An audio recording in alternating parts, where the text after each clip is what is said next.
Welcome everybody to 52 Living Ideas. Today is Wednesday, so it's Comprehensivist Wednesday, which we do in collaboration with the Greater Philadelphia Thinking Society and CJ. I am delighted today to have Sanjay here, and we're going to be talking about neuroscience and habits. So, welcome, Sanjay. Thank you. Go ahead. Sorry. I just want to give a little bit of introduction. One of the things that we are trying to do in this Comprehensivist series is to make all human endeavors or fields accessible to people. This field of neuroscience, studying of the brain, is in a golden age. There is tremendous amount of material that we are learning about our brain, and it's so incredibly complex, and it is actually difficult to get your arms around it, but it's critical for us to understand ourselves. We don't come with our own owner's manual, and that's what we have to build ourselves. And Sanjay has been studying this field for a long time, so I'm delighted to have him here. Let me just explain the format. So what we're going to do is that it's going to be an easy conversation between me and Sanjay, and then we'll go to Q&A, then we'll go to breakout rooms. That will be the first section. The second section, we will repeat the same thing. The first section will talk about the overview of brains and what habits are and how they work in the brain at an overview level. The second one will be more kind of how to change habits. All right, so with that, let me hand it over to Sanjay. So Sanjay, what is this thing, brain, and how do you approach it? Excellent question. Brain is basically, it's obviously an organ. We all know that. We all know that it's very important for survival. But I'll start a little bit earlier before that. I'll go into evolutionarily why we have a brain, why it's even there, what makes it unique compared to our other organs. So first, before that, what I wanted to say is that energy is a very important concept in evolution, but all of the sciences. And so if you understand how energy works, and I'm saying this at the beginning because this is a very important part of habits also. It's a very important for the brain, and it's very important for us, for our survival and for our life. Energy makes the world go round. So the brain really formed partly because of energy, because of how organisms manage their energy level, how they survive, and how they thrive, how they function in the world. The brain really, and the central nervous system, which is in humans and mammals, it's actually not just the brain alone, but our entire nervous system that together helps us with survival. It's primarily meant for efficiency.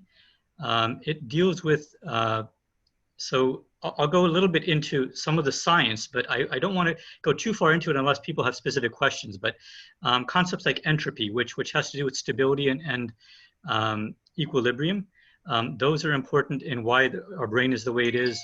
The stasis, this gets into energy again, adaptation, and more recently with primates and humans, complex planning and prediction. These are basically why we have a brain.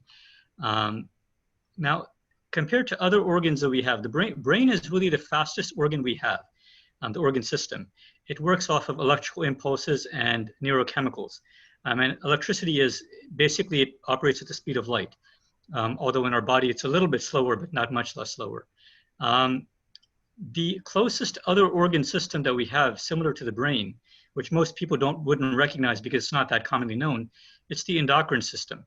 And it does some of the similar things that our brain does, but it does them in very, very different ways. It regulates many aspects of our physiology of our body, and it somewhat regulates our emotions. So when we talk about gut feelings and things like that, those are from our endocrine system. And as our brain evolved in mammals and humans, those two systems became integrally tied together. So our brain really is very much not only a part of, but it controls and vice versa. The endocrine system and our brain work together very much.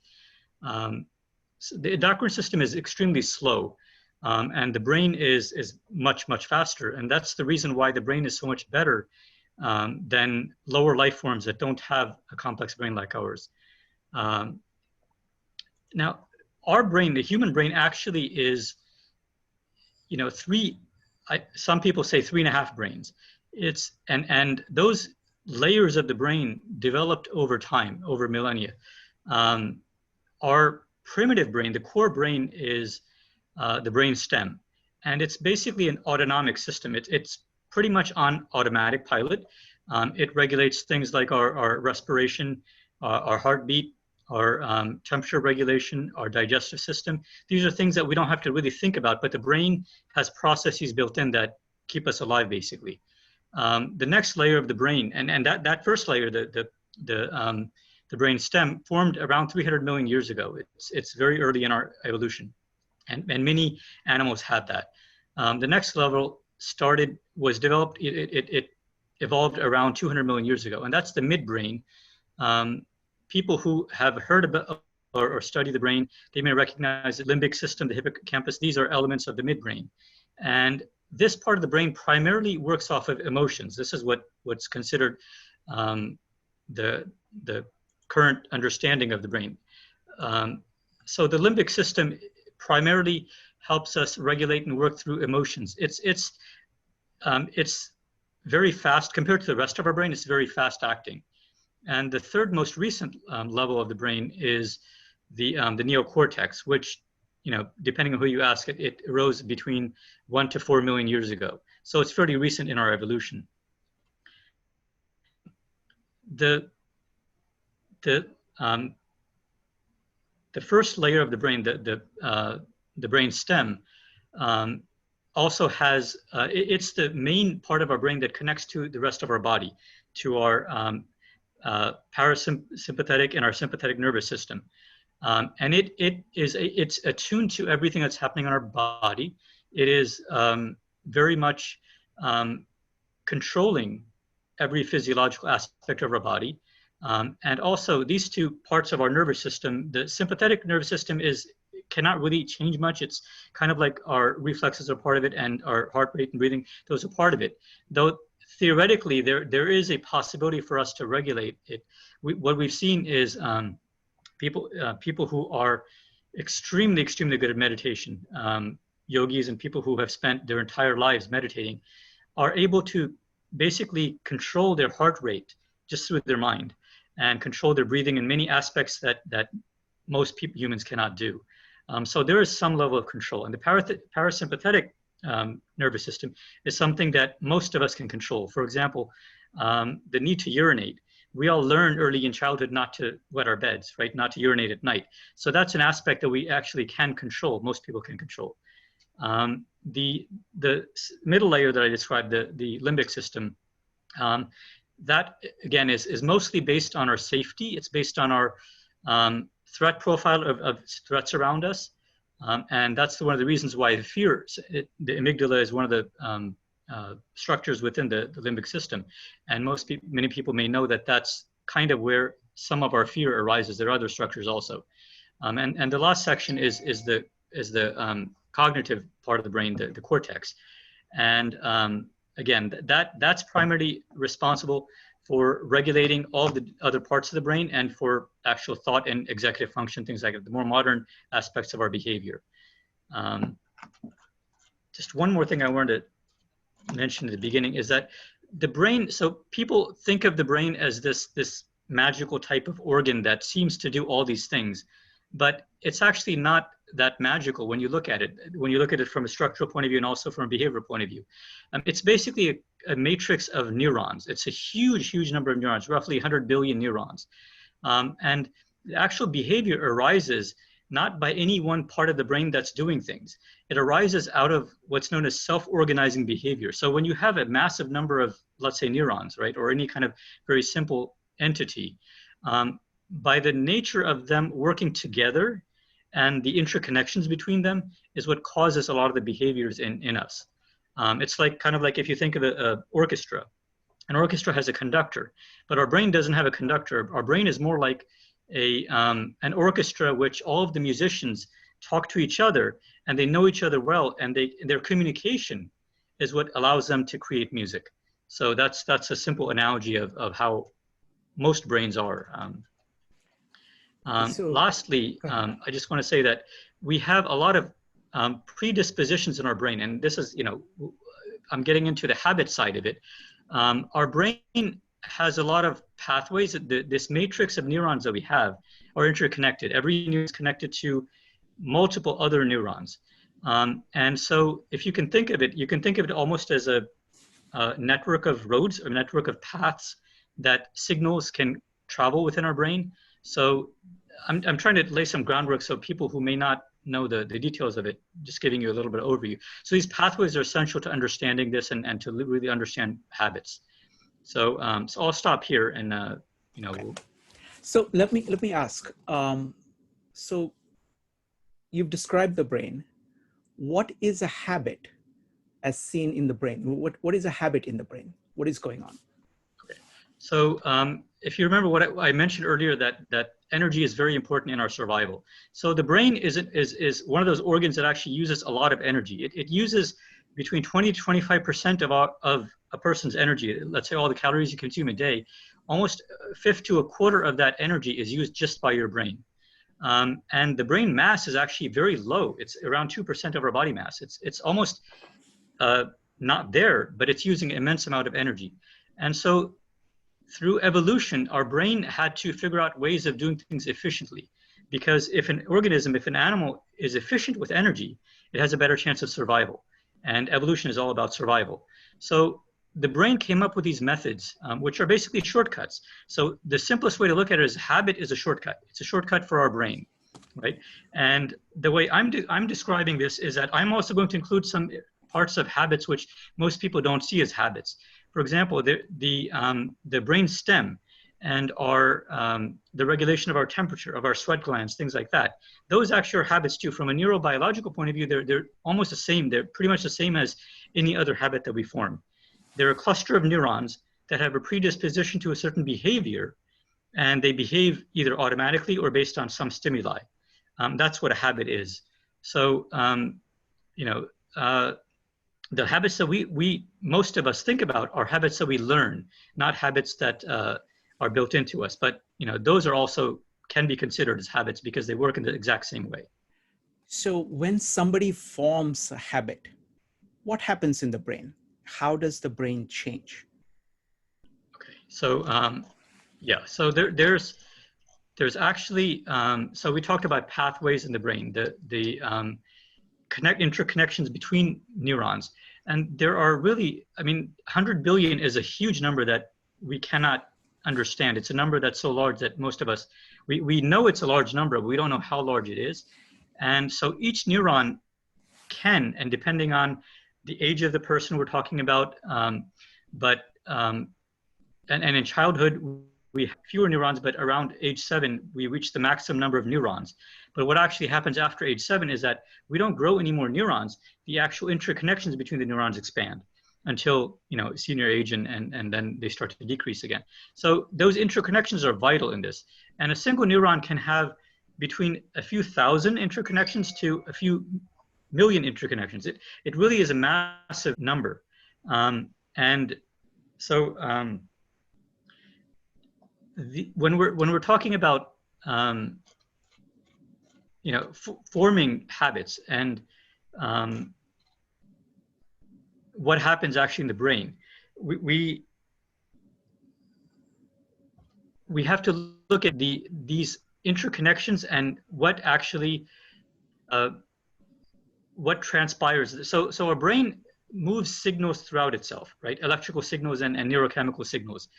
And these signals move when there's some type of stimulus, some type of event. Usually it's an event from our outside, from our senses. It can also be events from within ourselves, within our brain, or it can be an event from within our body. And so these events are energy, okay? All types of activity in our body are transpire due to energy. And so that energy, when it enters the brain, it takes on usually an electrical form. And that energy propagates through different parts of the brain through this network of neurons.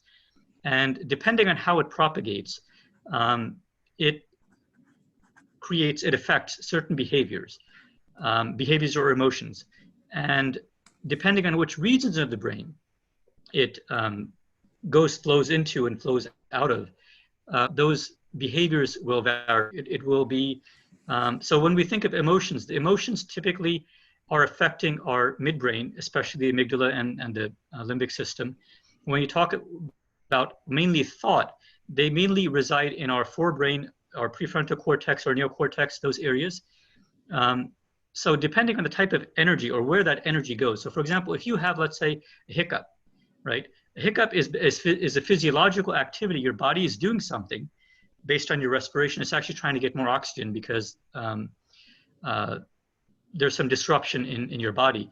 And so you're not our brain, but the autonomic nervous system, the brain stem and the our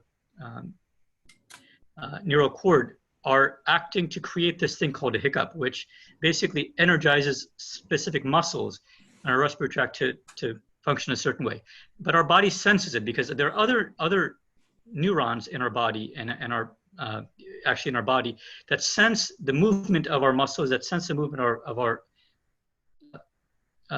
skin, and those neurons send the signal into our brain, and then we have awareness that we're hiccuping, and that awareness then, you know, affects us to do certain things. We get concerned. We might, you know, go for a drink of water. We might, you know, stand up upside down. You know, there's all these you know, fairy tales and wise tales that people talk about when you get hiccup. Okay. We'll do something to alleviate it because it's discomforting. So these energies are not only exciting parts of our brain, they're actually, as they flow through these neural pathways, they're actually affecting, they're enhancing the potential of that energy flow. It actually makes slight changes to the brain. So every time we have some type of energy flowing into our brain, it actually changes our brain to a slight extent. And this is, you know, getting into the area of habits, why habits form. Because so let's now kind of step back. We've kind of focused on the kind of the material base, you know, the brain itself. So now I want to kind of look at it at a functional base and just look at habits from commonsensical perspective, and then we'll you know, connect both of them together.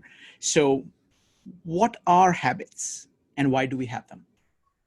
Okay, so again, habits are a shortcut for the brain.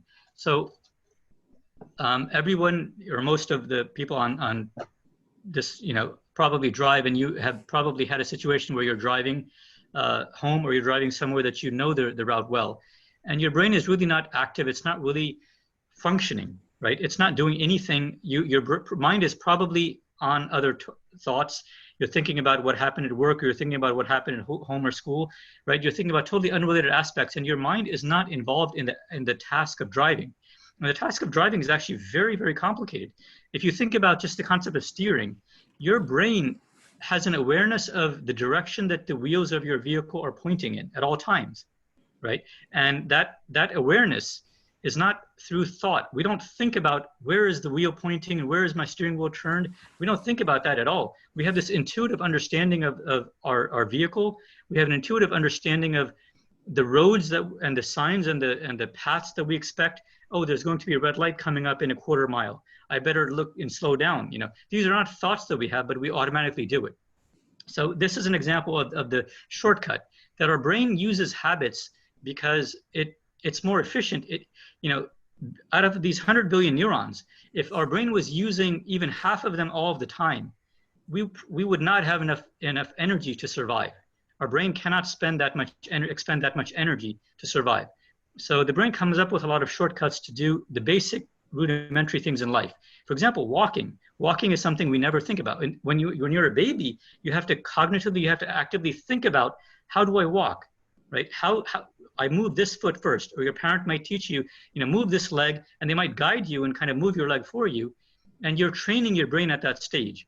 But once we've mastered how to walk, it becomes a part of our parasympathetic nervous system. It becomes automatic. It's not something that we have to think about.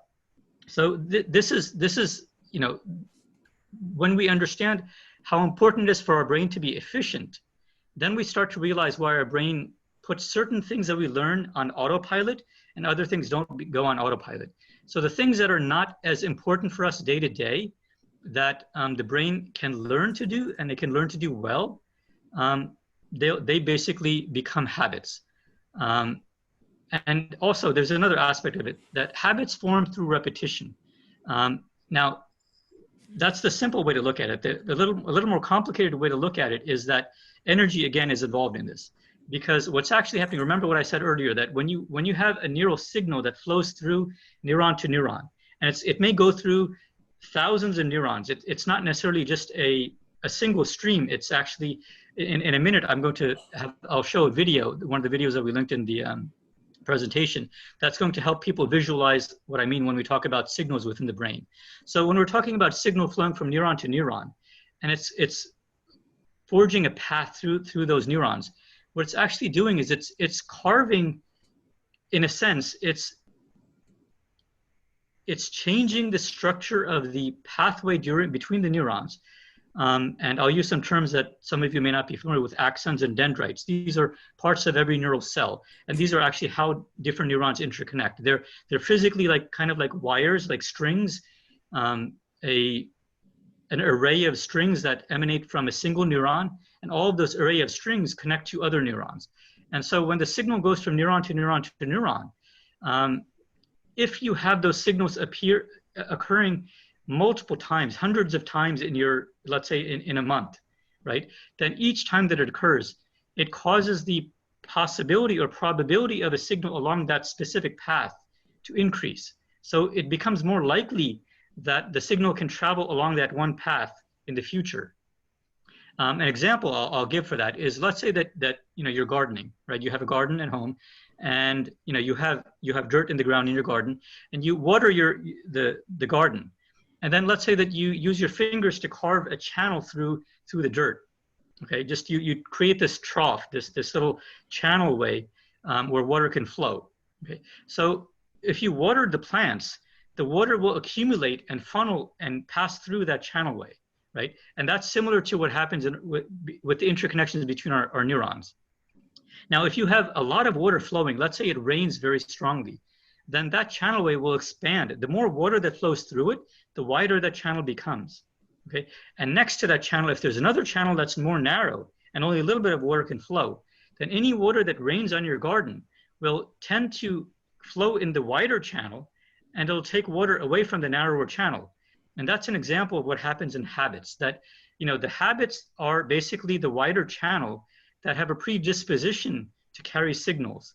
Okay? And the narrower channel that may be adjacent to it, that's in parallel to it, will not get those signals because the signals get kind of moved over and taken over by the wider channels.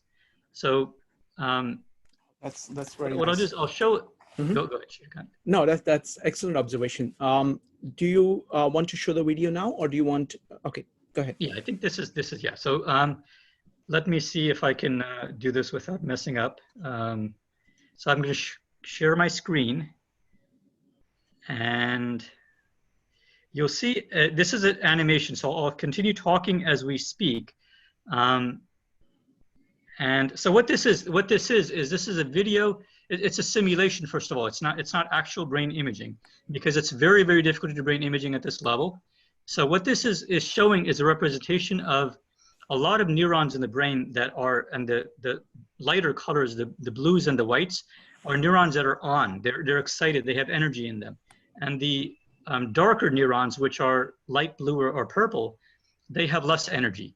Now, one thing to understand is, and this is an image that's rotating around us. Okay, so it's basically, if you thought of a brain rotating on a pedestal, this is what's happening. We're seeing the neurons as it rotate. This is just helping us to look at it as a three-dimensional entity. So all of these neurons are all over the place. But what this image represents is actually a thought or an emotion. Okay, so in neurosciences, thoughts and emotions are very, very similar. It's very hard to distinguish between them. So this shows what in our brain a thought or an emotion would be like. Okay, it would be a cluster, many regions of the brain that have their neurons excited in an excited state, either electrochemically, biochemically, or electrically, and what you'll see in this animation is that the excitations are actually moving slightly. If you look especially at the top of this of the animation, you're going to see that they're little whiffs of energy that are kind of moving, and they dissipate over time. And this is what happens to the brain. When you have a thought, the thought changes. You know, it's very hard for us to hold a single thought in our mind. You know, what happens is the thought changes and it disperses throughout our brain. So if we think of this image as the entire brain, then, you know, the left part may be one part of the brain, the right part may be different. You know, this has two hemispheres, left and right, as our brain has.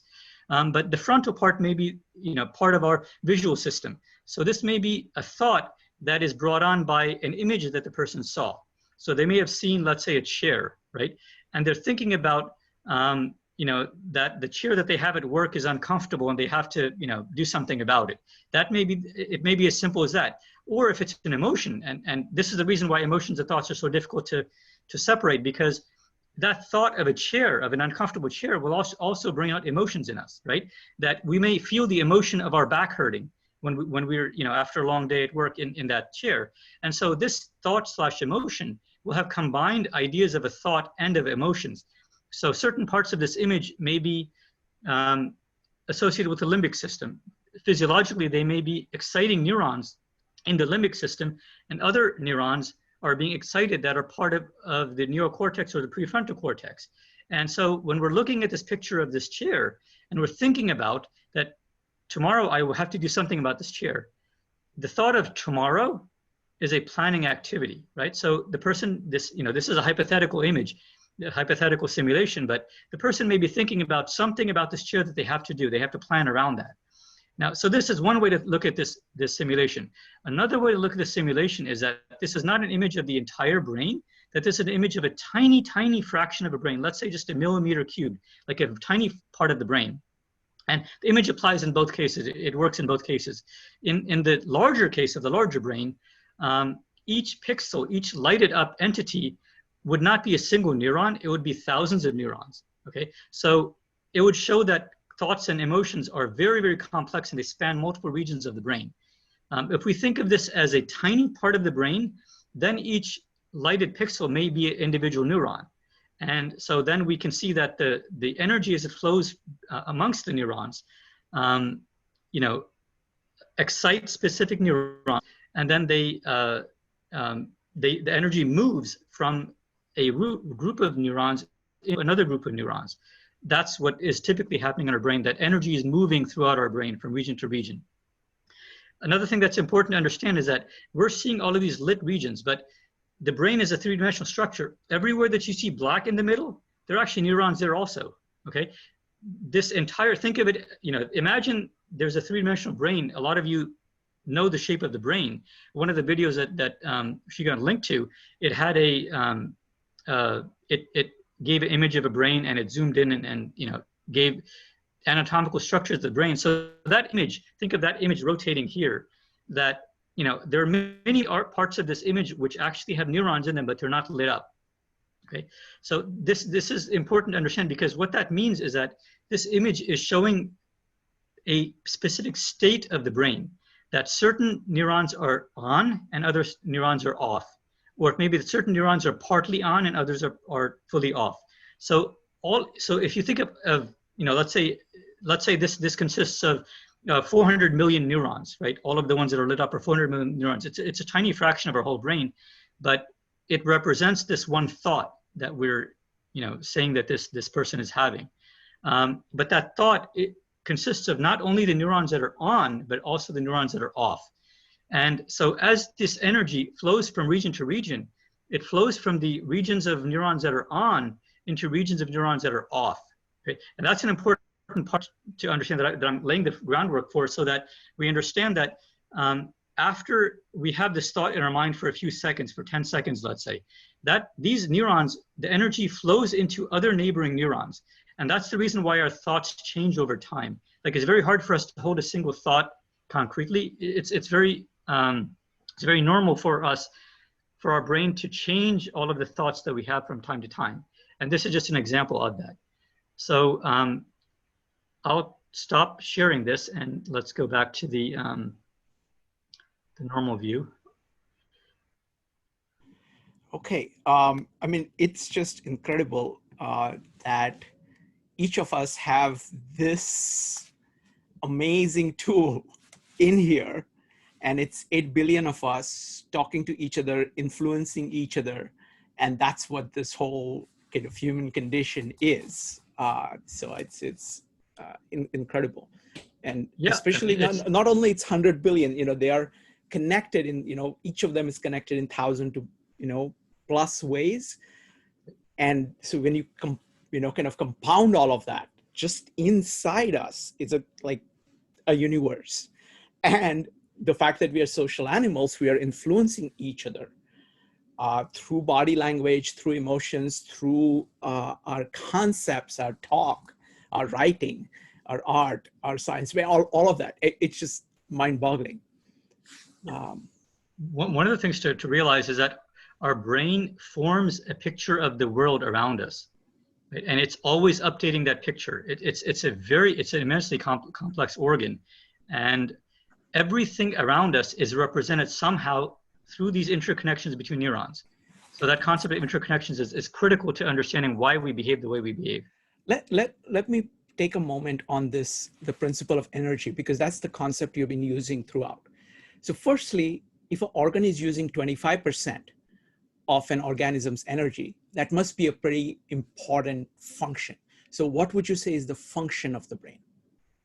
So the main function of the brain is survival, right? So it keeps us alive. So that's the reason why the brainstem formed earlier in evolution, because simpler organisms, they had a heart, and so before there was such a thing as a brainstem, there wasn't a brainstem in early organisms. It's a smaller cluster of cells.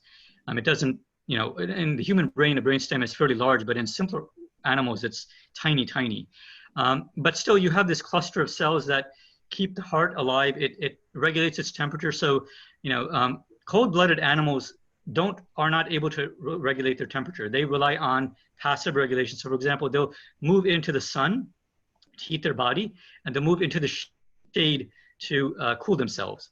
And in a sense, their brain is doing that because their brain allows them to move back and forth. But if they're stuck in a hot area, they can't regulate their body. And if, let's say, they can't move, let's say they get stuck under, something happens and they're unable to move, they'll basically die of overheat. So for us, our brain helps us to regulate all of these physiological activities in our body to keep it functioning and to keep us comfortable. That's one of the first things that it does. So and then the same thing it does at a more advanced levels. I'll go into that. So sure.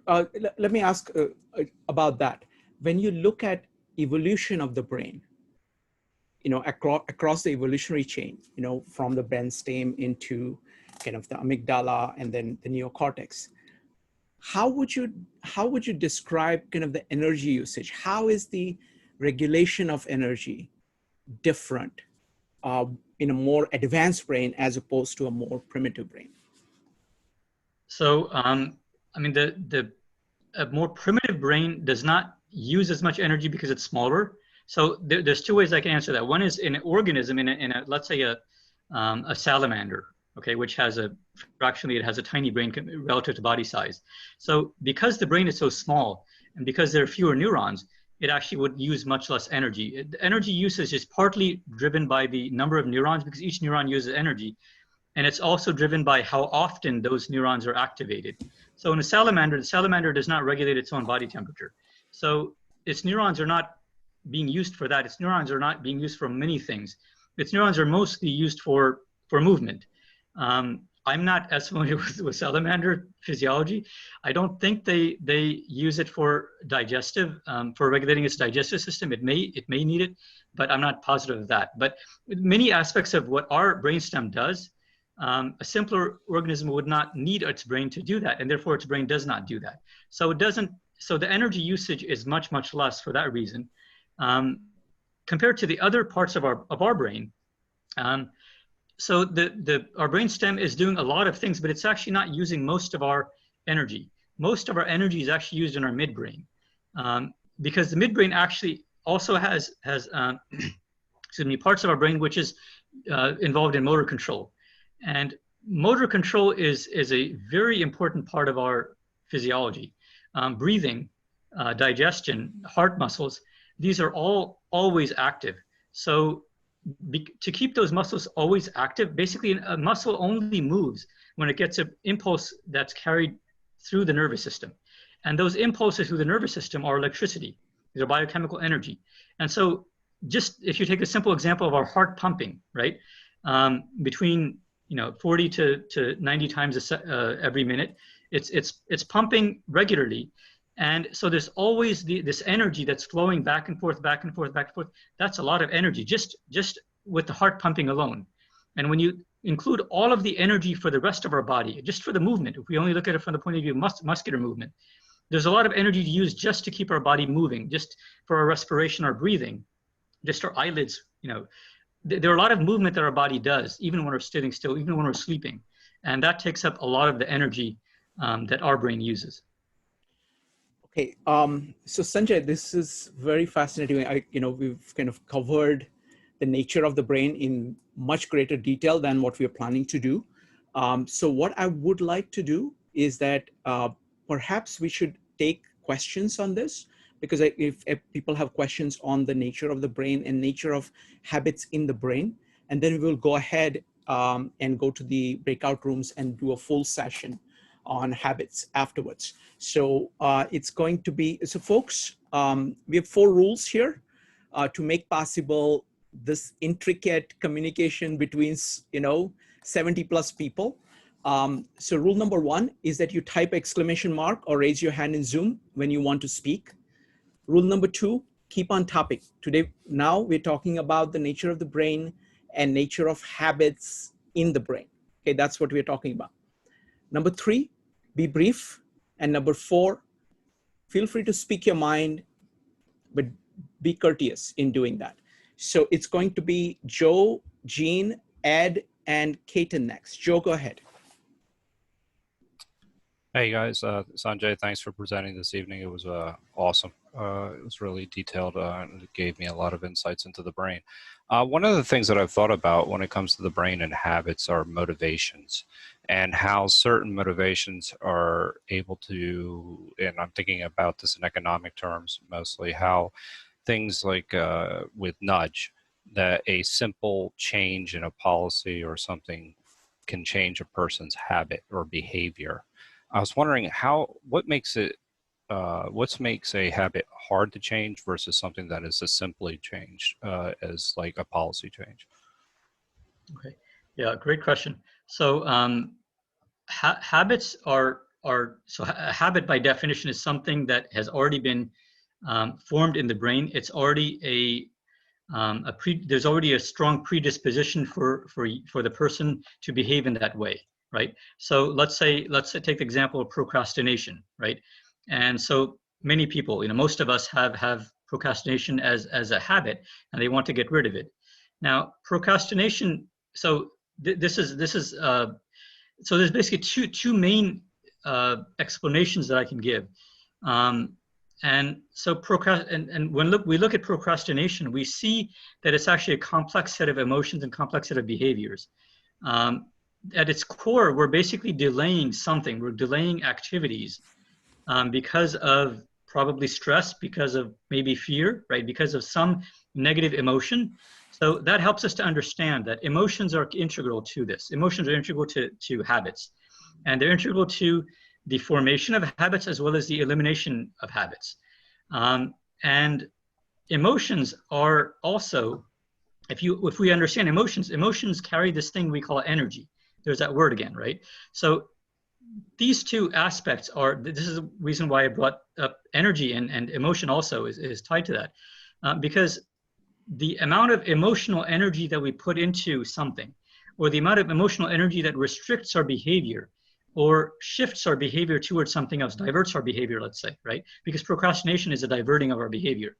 Instead of doing what we know we should do, our thinking brain knows we need to do something, right? But our emotional brain kind of keeps wandering off and thinking about other things and distracting ourselves and getting tied up, and we never get around to it. It's not like we think that I have to procrastinate. We don't think about procrastinating. We automatically procrastinate. It's a habit, right? And that habit is there because these emotional energies which are in our brain came up from many different sources. And it's very difficult to know because in each person it's different. The source of why we form this habit of procrastination probably is different, but we all have this element that arose out of strong emotional energies that created it. Next up is going to be Jean, Ed, Cotton, Mike, Vanessa, and Gretchen. Jean, go ahead. Jean, please keep your comments brief. Yeah. Okay, no problem. So I have two questions. One is, you mentioned we have a lot of habit and automatic behavior that's trying to save our brain energy. And I was wondering about, we're talking about consciousness. A lot of consciousness actually is trying to bring our thinking back to the behavior work we create automatically. So that's against, the way we try to save the energy for the brain. The second question is, so you mentioned the brain is mostly for survival. And, I did landmark training. A lot of training actually teach us to get out of that survival mode, to actually take risks. So it's kind of against our instinct, of survival. So just wonder, both of these seems to against how our brain designed to protect us. Right. No, also very good question. So the first part, you're asking why when in some situations it may be advantageous for us to use more energy, why our brain chooses not to. At a simplest level, the brain is a simple organ. It really doesn't do any thinking about itself. It doesn't do any self-assessment of how it's functioning. So it doesn't know it's using a lot of energy or it's using less energy. It has no concept of that. Only our thinking mind, so in humans and some animals perhaps, we may think about our energy uses, but day to day, I suspect probably most people never think about the energy usage of their brain, right? And so our brain just acts out of necessity of what we have to do to function in the world. And so that's what really drives us, our behavior. And so even though some ways of behaving may take up more energy or may take up less energy, our brain doesn't care about it. It's one of those aspects where, our behavior is so complex that we know, and also our social structures have taught us to eat 3 meals a day and to chew your food so that digestion is efficient and all these things. So basically we have these social constructs that help our brain to use energy efficiently and to make sure that our brain always has enough energy. So hopefully first part, makes sense in how I explained it. The second question, again, is about energy. And you're really asking how, if our brain is, I'm trying to think, sorry, can you repeat the second question again? The second question was, you're saying that brain was designed for survival, and many of the strategies of self-improvement talk about overcoming the survival instinct to do something more and take more risks. Right. So risk-based. So risk, again, is something that's the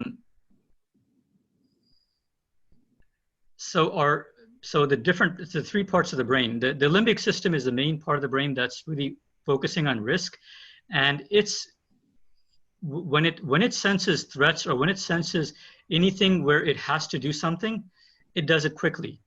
And again, it doesn't care about energy uses. It doesn't care about how efficient it is or not efficient. But there are elements of our brain which we've evolved to help us in that situation. So for example, when the simple example that most people know about is that, if we have a caveman or cavewoman who's in the jungle and they hear bushes rumbling, rustling, right? And they suspect maybe there's an animal, maybe there's a lion there. It's a threat. So what will happen is the brain will actually release adrenaline and endorphins. It'll release a lot of neurochemicals into our bloodstream, which will cause our heart rate to increase. It'll actually use a lot of energy in that state. So the brain actually uses more energy for a little while to get us out of danger. It'll cause a respiration to increase. It'll basically get us primed to run or to fight. And so that's a situation where the brain, it doesn't know cognitively, but it knows through, these are more through the hardwiring of the brain, that sometimes it has to use more energy to keep itself safe, to keep our body safe. So hopefully that, does that explain what? No, let's not do follow-ups. Let's not do follow-ups. There are 7 people who are waiting for questions. I want to get to as many different questions as possible. So next up is going to be Ed, Cotton, Mike, Vanessa, Gretchen, and Spencer, and Bob. Ed, go ahead. Hey, thanks, Sanjay. An excellent presentation, as I would expect. And my question to you is, your company and many other pharmaceutical companies spend billions of dollars on research on different types of drugs that modify behavior, modify habits, and at least 10–15% of the American public take drugs that are used to somehow modify different forms of behavior. And certainly the antidepressants, a huge category, and also the psychotropics, how they, modify the electrical impulses, the synaptic regions and such. There are many different types of drugs that are used, and we are in a society that many people have claimed over the years is dependent on medication for alleviating many types of behavioral disorders and habits. And do you feel that these drugs are being overutilized and people aren't using other types of modalities as efficiently? Yeah, great question. So my personal feelings are one way, and so I would say that I personally feel, yes, that whether it's our healthcare system or whether it's individuals and patients themselves who request it, I'm not sure which is. It's probably a combination. It's also a factor of advertising, because in the U.S. we have advertising of drugs which does not occur in most other countries. So probably a combination of these cause people to rely on psychotropic, neurotropic drugs more. There definitely are many mechanisms to controlling behavior, although there are many types of disorders, and some disorders can only be controlled through medications. So there is a class of drugs that are necessary for the more severe issues.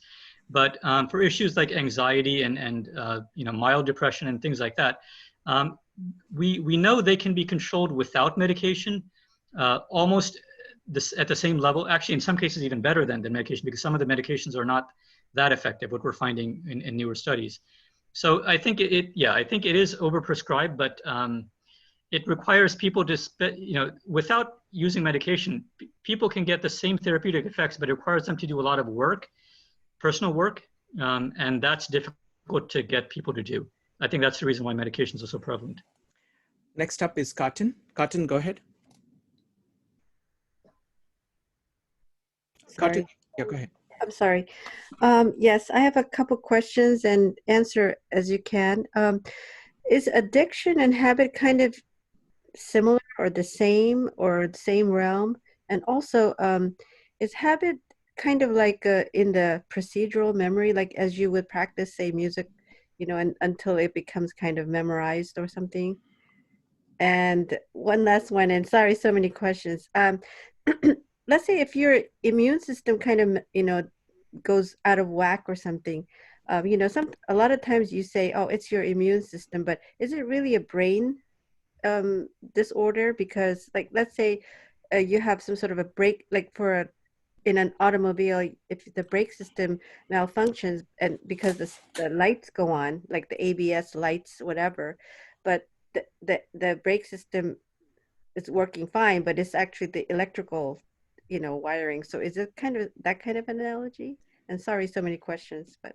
No, that's fine. So yeah, addictions and habits are very, very similar.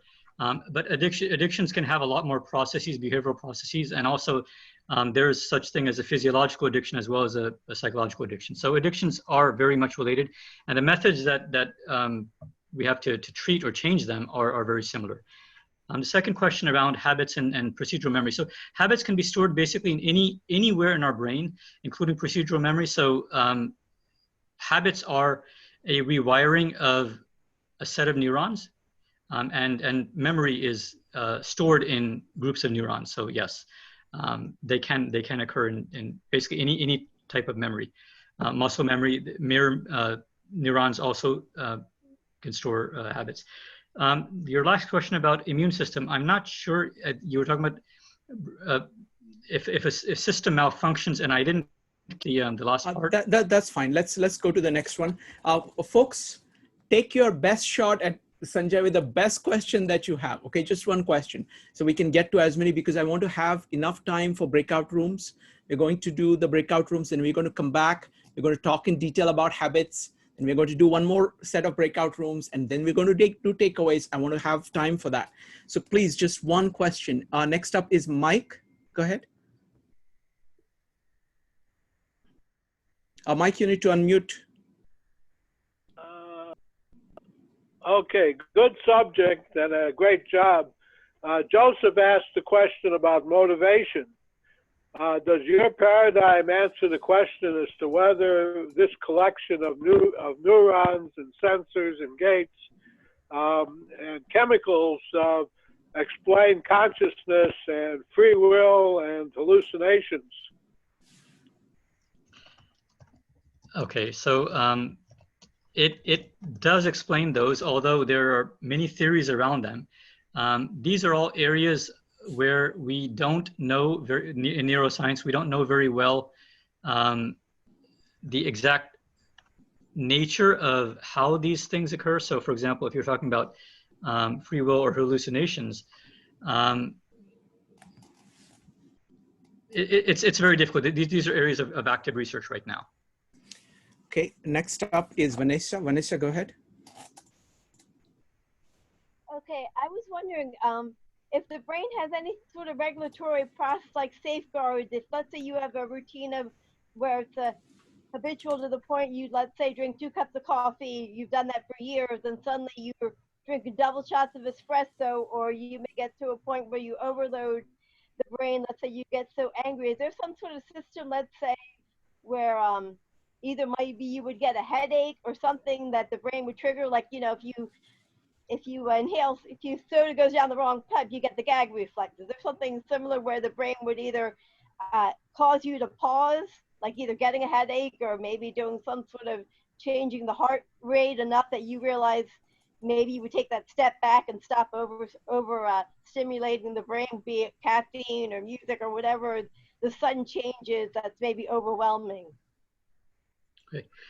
Yeah, so people who've studied biology, they know that almost every aspect of our body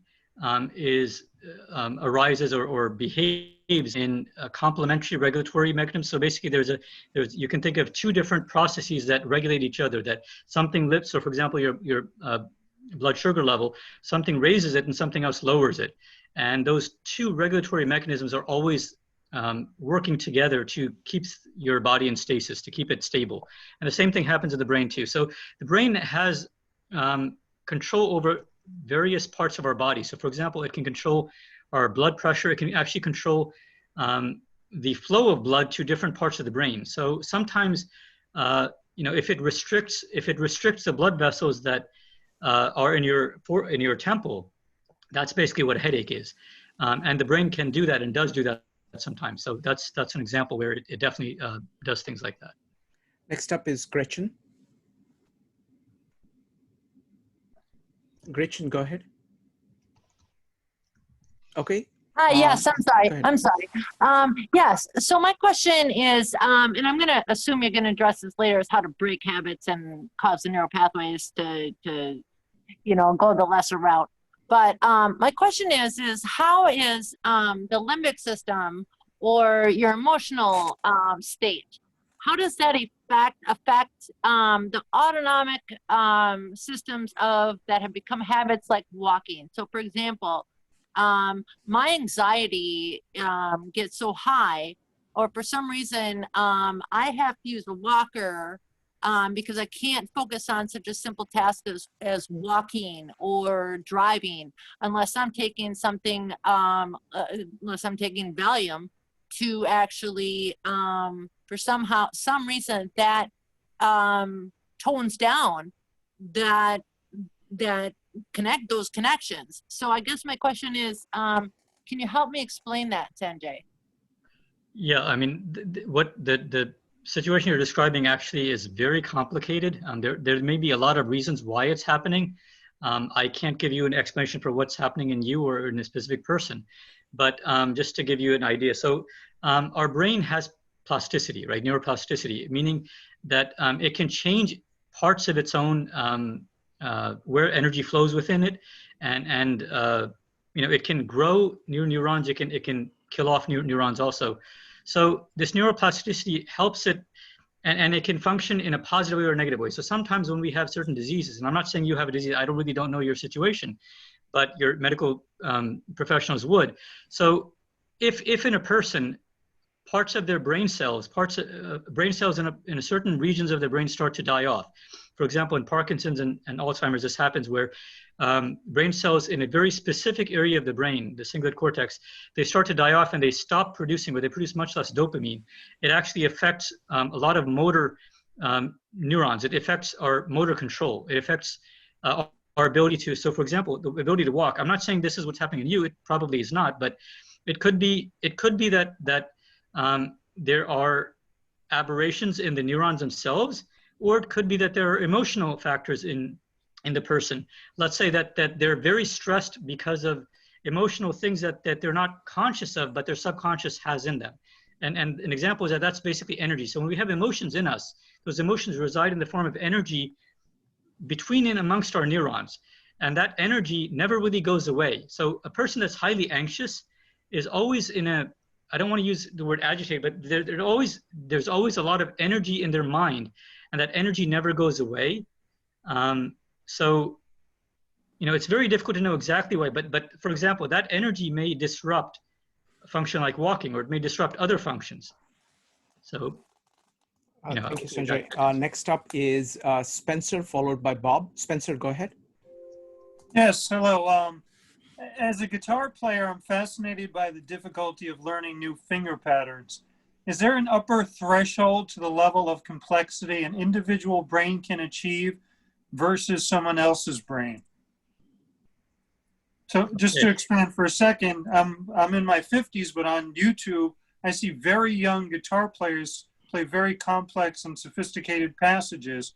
And I'm wondering if my brain, through age or lack of use, that's my life, could never achieve the level of complexity in terms of phrasing and finger motion that a young brain can.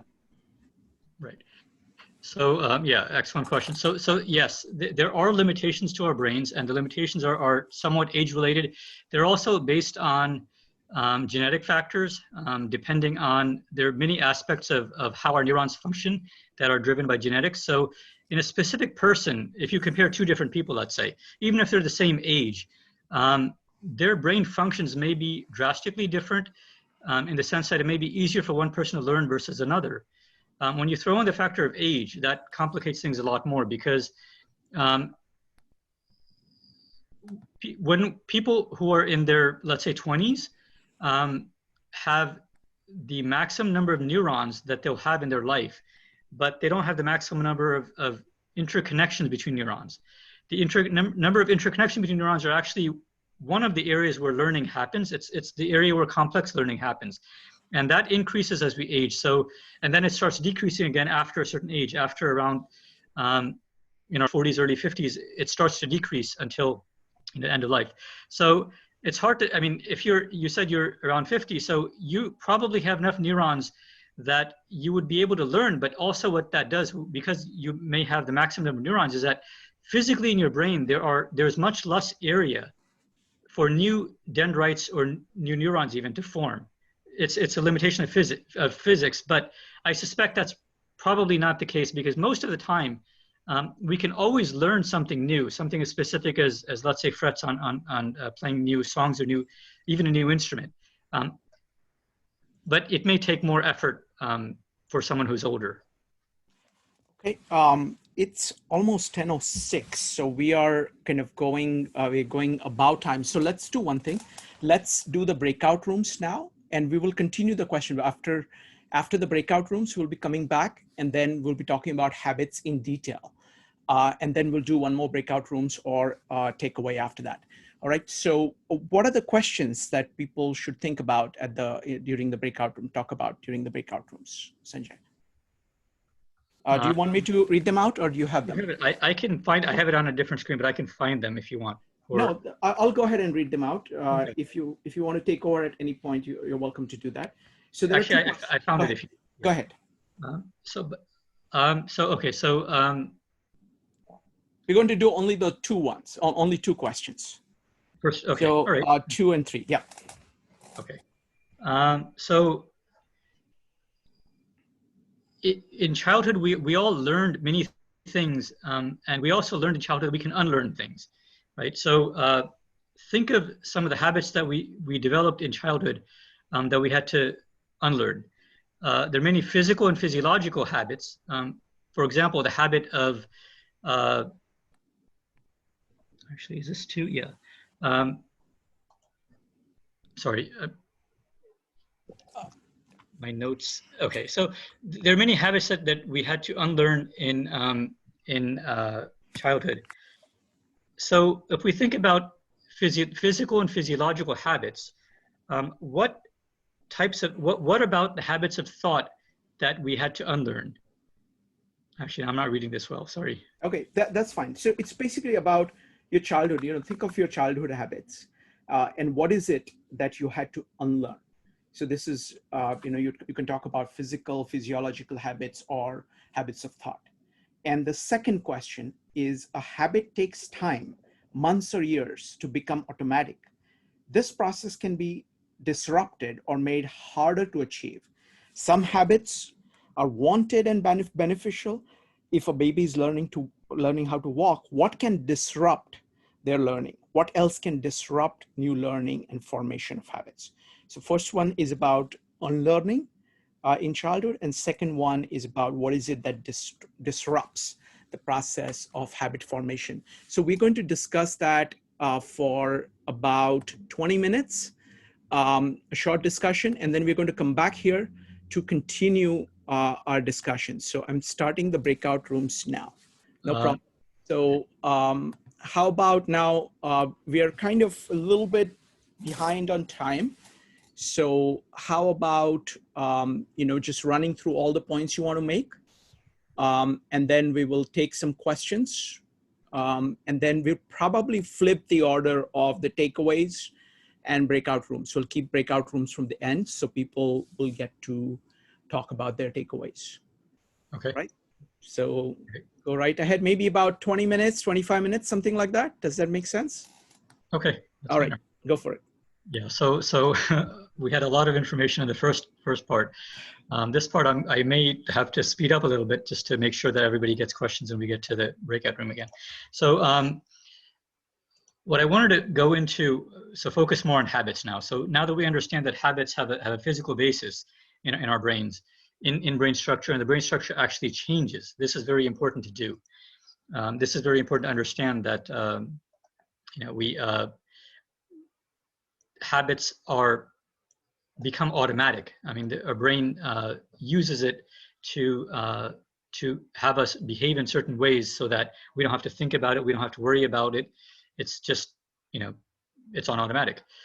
So one of the things that we want to understand is between helpful habits and problematic habits. And people ask questions that they kind of were alluding to this, that whether there's a difference between habits that good habits and bad habits, right?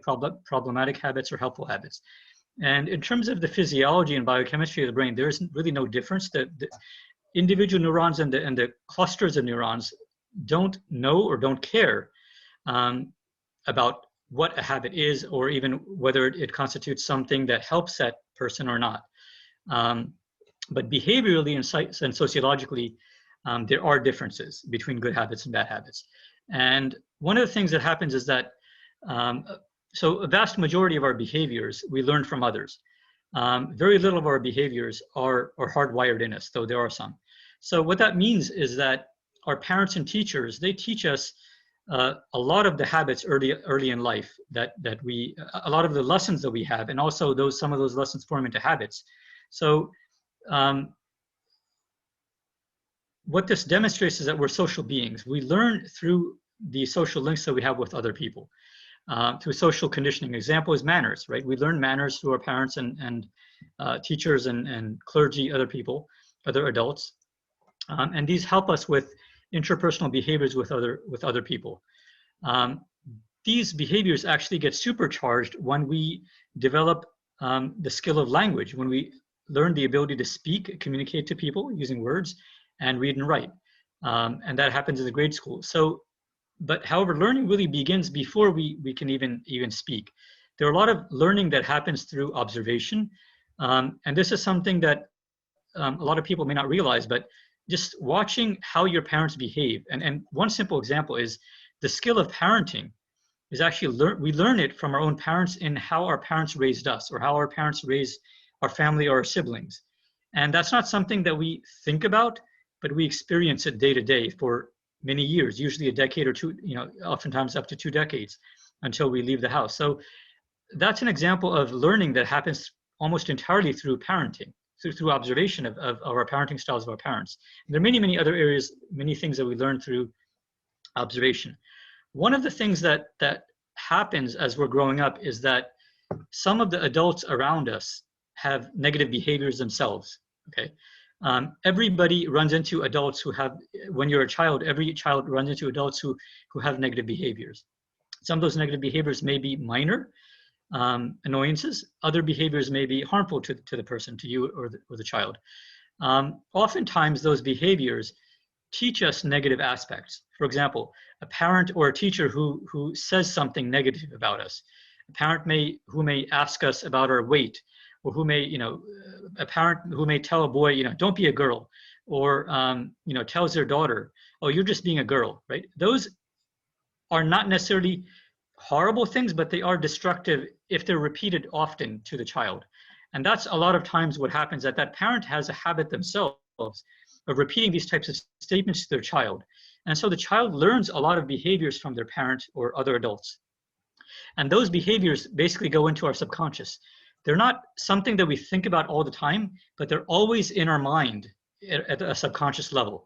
And they're always influencing us in how we interact and behave. So when we're talking about positive or negative behaviors, we're really talking about the influence of learned behaviors that we learned from adults that are positive for us and that are negative for us. And oftentimes, each of these behaviors, learned behaviors, have emotional strength around that. So all of the negative things that we learned from adults, the negative ones especially are painful to us. They're emotionally difficult. And when they're in our subconscious, they actually take on, they manifest. That difficulty comes out in different parts of our behavior. The energy in those neurons, in the neural state of, let's say, a thought that your parent had, that your parent kept repeating, or a teacher kept repeating, or a coach kept repeating to you, right? Oh, you're not able to do this, or something like that. What happens is, as we go older, those thought patterns remain in our mind, and to some extent, we start to replicate those thought patterns in our adulthood. It's almost like when you think of self-talk, right? We say things to ourselves. Sometimes the negative feelings and thoughts that we had put into us from during our childhood stays in us, and we tend to self-talk and kind of repeat those same ideas, even though we don't want to. And it's not that we're doing it consciously. These are all done subconsciously. That's the most important part to understand, is that most of our behavior is subconscious. And this self-talk of negative behaviors happens subconsciously and automatically. It's not something we want to happen, but it happens because the neural pathways have already been created. It's like, remember when we talked about the garden and the dirt, pathways in the dirt. The pathways and interconnections between our neurons have already been formed, and they're very easy to excite. So let's say that you have the thought that you were told from a coach is that you're lousy at sports, or you're lousy at baseball, right? So when you're watching a baseball game with your friends, okay, you will not be aware, but the thought of baseball probably will bring out that memory and the neural patterns that your coach drilled into you over and over, that you're lousy at sports or you're lousy at baseball. And that negative thought will stay underneath your subconscious. Now, there's another aspect in psychology, is that in psychology, we know that a lot of our behaviors is self-protective. So we don't want to know these, we don't want to be aware of these negative thoughts. And that's another aspect where psychologically we will repress those thoughts. We'll keep them in our subconscious. We won't allow them to come to our consciousness because it may depress us, it may, have negative consequences. So for that reason, a lot of these negative thoughts stay in our subconscious, and they're always there and they're always active. And that's one of the reasons why our behavior is so complicated. And all of those negative thoughts have emotions and energy associated with them. So that's the reason why, and when we're talking about positive and negative habits, this is the reason why negative habits have such a stronger such a stronger, more powerful influence on us, because they're always there. And now positive habits are always there also, okay? But the energy levels involved with those are not as strong. So for example, if you have a positive habit of finishing your food or eating vegetables, right? It's not something that has a lot of emotion around it. But a negative phrase that somebody told you, that taught you in childhood, has negative emotions around it, usually painful emotions or fearful emotions. So the energy level, the emotions associated with it, are what drive the negative habits to take on so much more effect in our outwardly behaviors. So another topic that I wanted to go into is willpower. A lot of people talk about willpower when we're talking about habits. Everyone says, New Year's, we're going to form resolutions. At least earlier in life, a lot of people are big on forming new resolutions. And the concept of resolution is really that you think about what you want to do, right? Your prefrontal cortex, your executive function in your brain is aware of what you need to change in your life, what will be positive improvements in your life, and you plan out. You say, okay, I'm going to join a new gym, a gym that's closer to my house. I'm going to make sure that I find a buddy that I go with. You plan out all of these activities, and you say, basically, you're trying to use willpower to help yourself, effectuate these positive habits or changes to negative habits. Now, willpower is, from what I've learned, willpower is actually not that easy, and it's actually not that powerful, because willpower really doesn't have any emotional energy associated with it. So there's a example that I'm going to give, okay? And so hiccups. I gave an example earlier about hiccups, right? So can anybody stop hiccuping through willpower, right? Most of us will realize, no, you really can't. Now, there is an element that, when I talked about yogis and people who've meditated for years and years, decades, they to some extent can control their hiccuping. So theoretically, it is possible. This is an aspect of neuroplasticity that it is there. We can actually control and manage a lot of operations that our brain does, but it's very difficult. It's almost impossible. It is impossible for the average person. It's almost impossible for the most aware and astute amongst us. Another example is sneezing. And I'm going to use this example because when I was in grade school, my 5th grade teacher, Mrs. O'Neill, the first time I heard her sneeze, it made me surprised, because her sneeze was almost imperceptible. It was so faint. You really couldn't hear it. And I thought back, and I think that may have been the first time when I started getting an interest in the brain, because I thought, why is her sneeze so different from everyone else's? Why is she able to sneeze like where you can't even hear? You have to be sitting next to her to hear her sneeze. I could, and if you're in the classroom, further away, you would never realize, unless you saw her have this very, very slight movement of her head, that you kind of recognize as a sneeze. Now, she was able to suppress her sneeze, which is also partly autonomic. It's part of the parasympathetic nervous system. She was able to learn not to sneeze. So some of these things we can learn, but it's very difficult. Now, as an adult, I realized that for her to do that probably is not a good thing, because some of the adults in her life, it may have been parents, it may have been grandparents, it may have been someone else, but they basically put pressure on her to not sneeze. Okay, a child would never change their sneezing habit because it's not abnormal. They don't see a problem with it, right? But she changed her sneezing habit. So there was pressure, emotional pressure, and it may have been fear, it may have been some type of, energy that the adult was telling her that you have to change the way you sneeze, because maybe it's not feminine enough, or maybe, polite people don't sneeze. Whatever it was, that message was given to her, and she actually was able to change. So what later on I realized is that that aspect of her behavior was actually probably very painful for her. She probably didn't remember it because it happened early in her childhood, and she suppressed it. But it did cause her to change that. So willpower to some extent can work, but it's very difficult. It requires energy again. It requires emotional energy. So when we're talking about changing habits, okay, willpower is not enough. You have to have, so the core concept that I want people to take away is that the emotional strength of a habit is going to restrict how easy it will be to change it. Okay, so for example, the pre-wired habit of sneezing, which comes from our innate ability, okay, can be changed, but to change it requires a lot of effort on the individual's part, and they have to have a lot of energy put into them, either from themselves, so through their thinking and through their planning and other activities, or from other people, from words that we hear from other adults, or maybe in the olden days parents used to spank children and use physical abuse, things like that. But somehow there's energy that gets put into their body and their brain that causes their brain to be motivated to take enough action long term, repetitively, to exercise these changes. So one of the things that we have to understand is to actually make changes in habits. Okay, willpower isn't enough. What we need to do is we need to channel emotional energy, or any kind of energy. It may be energy from our auditory system or visual, from multiple types of energy that we get. And we have to learn to channel them, motivate ourselves, right?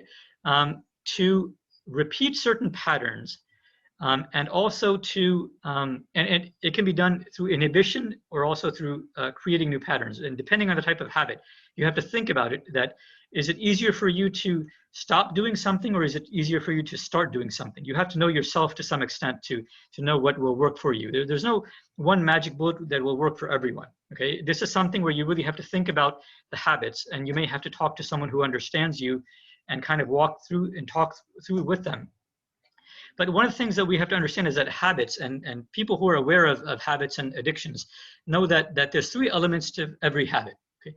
There's something called a cue, or a stimulus, right? There's something that provokes the energy, that adds the energy into us. So if you think about, let's say, fear of bushes rustling in a forest, right?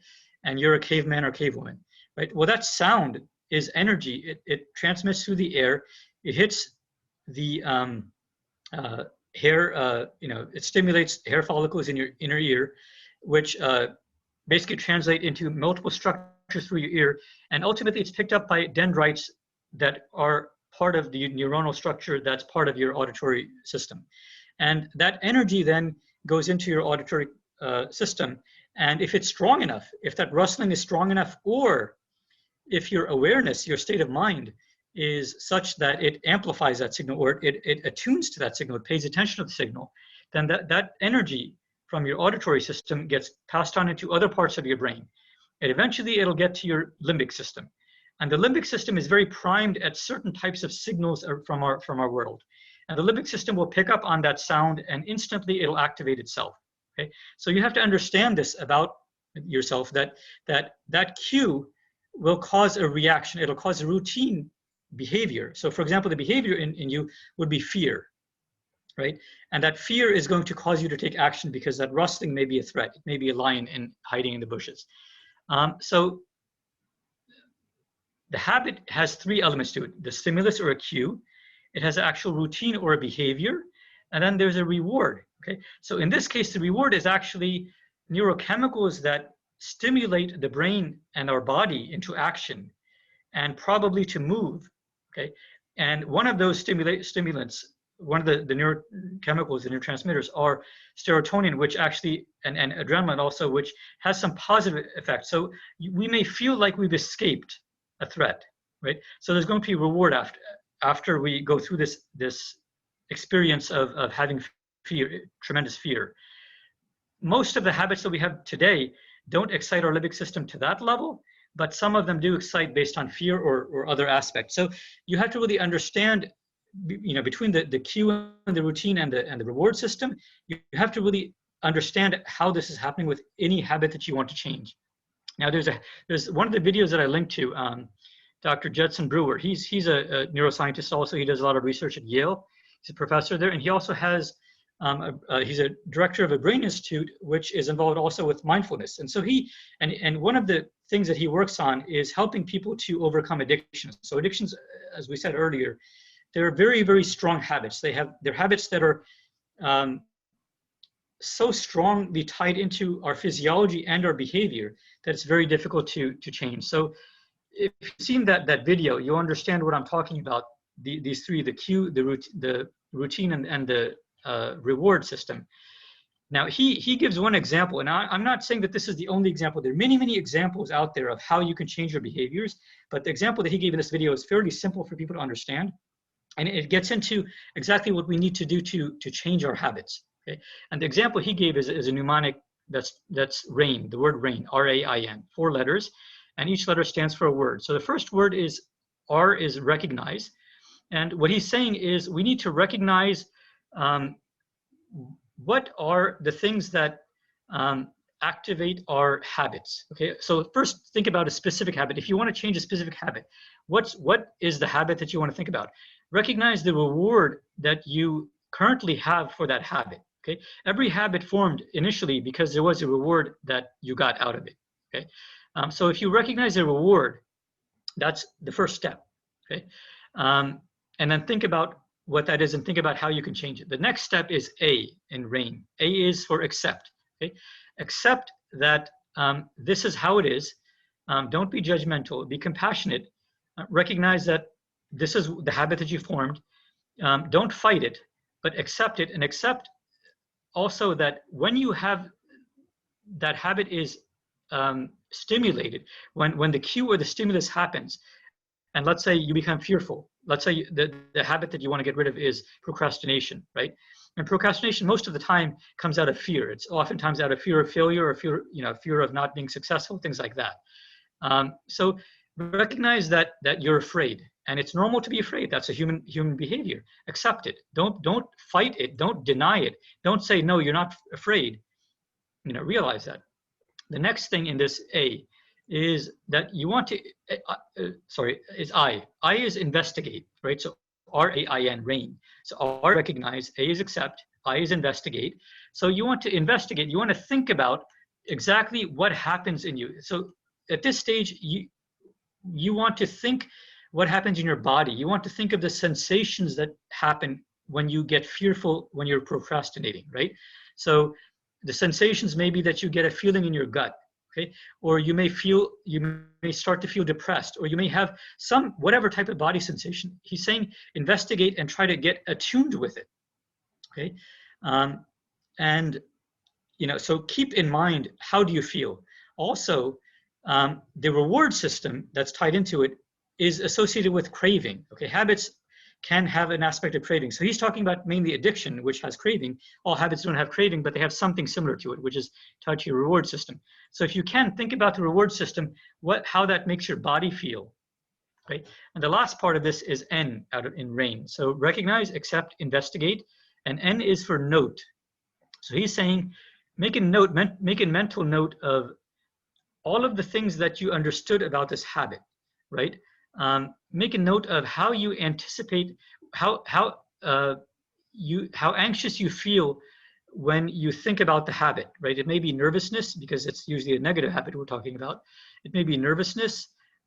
It may be that your brain, different parts of your brain force you into a state where you start avoiding even thinking about the habit, because it's a form of disassociation. Oftentimes when we think about negative things, our brain doesn't want to think about it. It kind of makes our brain take a flight toward different thoughts, and we forget that we're thinking about it. So make a note of this happening if it happens. If you can, write it down. Okay. Now this is not essential, but if you can write it down after you get better at it, it's important to make a note. And once you are able to do these 4 steps with a single habit and do it repetitively, whenever you think about it, or whenever you anticipate that you may be in that mode of thinking activated by that habit, you'll learn to manage better the emotions that are around habits, the physiological state and the neural state that are tied to that habit.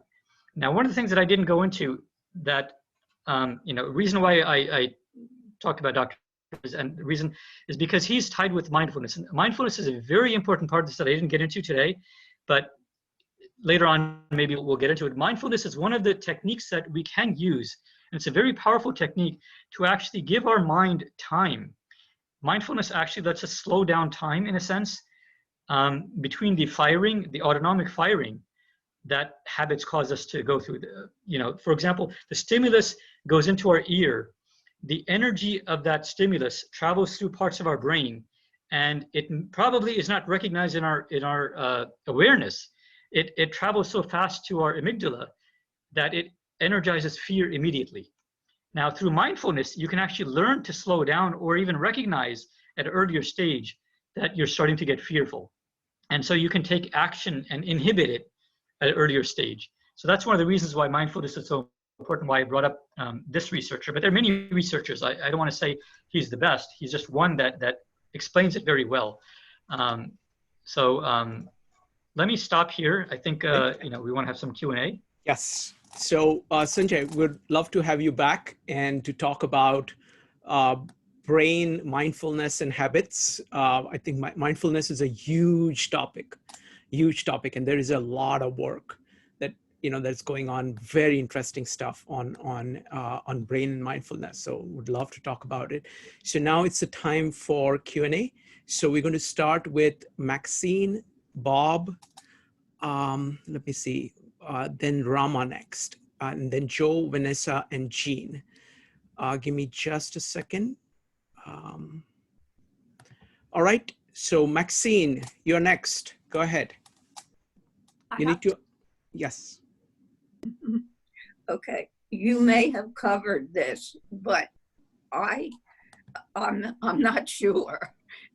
So you said that habits, when you have habits, they're ingrained, and they're ingrained in your brain. But how do you change them if they're subconscious? You said they're subconscious. So if they're subconscious, how do you work on them?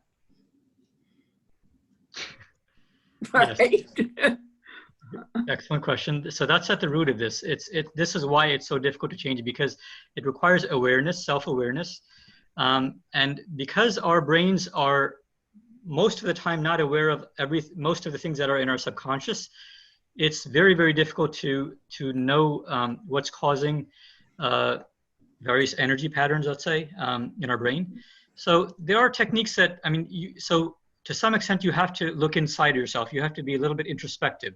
And this is the reason why, the example I gave with Dr. Brewer's version of brain, right, is that what it's doing actually is it's helping you to look inside yourself in terms of emotions and feelings, because that's usually easier for us to do. It's very hard for us to look inside our brain in terms of the thoughts that we have, because thoughts change and move so quickly. But emotions and feelings don't change as quickly. So, introspection is important. Also, looking at your outward behavior. So for example, if you know that you have a habit of procrastinating, right? Usually at the moment that you're starting to procrastinate, you will not be aware of it, but maybe half an hour later, you'll realize that, oh, I had the idea to get this done today, but I didn't, right? I kind of deviated and I wasted time on something else, but then you'll realize later, after half an hour or an hour, or even the next day, you'll realize I procrastinated.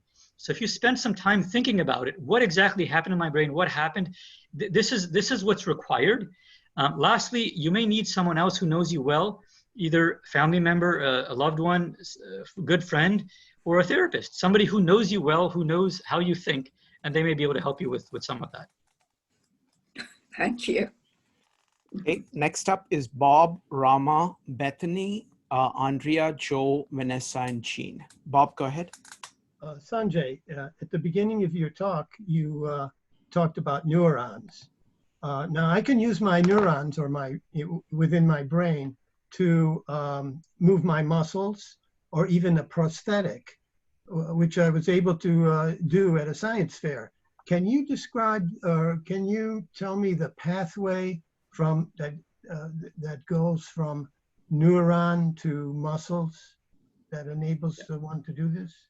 Yeah, so So, I mean, neurons themselves are, I mean, there's a lot in this talk that I couldn't cover because there's a lot of depth, but also it would be beyond most people's interest or level of you know, the depth. It would require them to know a lot more science ahead of time. So simply, neurons are a single cell. Okay, neuron is a single cell. It has the three main structures: the nucleus, the dendrite, and the axon. Okay, and this is how they communicate. And neurons always, the energy in a neuron, the electrical and the biochemical energy, usually moves in a single direction. They are added to the neuron from the dendrites, so they're absorbed from outside the neuron through dendrites. It goes into the nucleus, and the nucleus has certain processes which coalesce and amplify. And if the neuron is activated, meaning if it's on, let's say, right, then that on state, the energy will then flow through the axon. And the axon is usually much longer than it's the longest part of a neuron. And that axon interconnects with other neurons. And that axon, A-X-O-N, is where the energy flows out of the neuron into other cells' body. Okay, so when we're talking about movement, the axon, so you'll have a cluster, you know, millions of neurons that together form your brain. And when you have the thought of moving your arm, let's say, okay, all of those neurons eventually will end up with, let's say, a single or a small cluster of neurons that all of them are connected into your muscle. Okay, the specific muscle or muscle groups. So raising your arm is actually a complex behavior. It's not just a single muscle. So there's going to be a lot of neurons that are involved. But all those neurons would have to be activated around the same time. So the energy that is in those terminal neurons gets passed through the axon into the muscle. Okay, and that energy then activates the muscle, and muscles basically do one thing: they constrict. And so the muscle would cause behavior, would cause movement. Now, when you're talking about prosthetics, actually what's happening is that we have sensors that are sensing the electrical signal through the neuron that terminates where your muscle would be. And it picks up that signal and amplifies it and then sends that signal to a prosthetic device, which kind of does what your muscle would normally do. Next up is going to be Rama, followed by Bethan. Rama, go ahead. Okay, thank you. When does a habit becomes an addiction? When do you call it an addiction versus a habit? I mean, I'm trying to rephrase that. For example, a gambler, like when does it become an addiction for them? When do you say it is an addiction versus habit? And then even though it is, like not doing good for them, still they continue to do that. I have seen people, who become homeless. Still, like if they get $5, they want to gamble. So when does how do you explain this? Brain knows that it is not good and still, it makes them do it. Right. So the first thing to understand is that our brain has many different parts of it. So the addiction or a habit usually is in one part of the brain, and our awareness of that is in our prefrontal cortex, let's say, or it's in our neocortex. It's in the thinking part of our brain. So the difference between habit and addiction is really an issue of magnitude. Okay, they're very similar things. They're almost the same thing, but an addiction is much more stronger than the typical habits. Okay, and addictions also are more complex because they usually involve a lot more behavioral enabling that happens within the brain. A lot of things that have happened in that person's past that have allowed them to form other sub-habits, you can say, which all together function together to make them behave in very damaging ways. So one of the things is that all addictions are damaging to the person at some level of their life. Habits don't have to be damaging. Habits can be positive habits and beneficial habits and problematic habits, but addictions always are harmful to the life of the person. It doesn't have to be harmful physically, but it has some negative harm in their life somewhere. Next up is Bethan.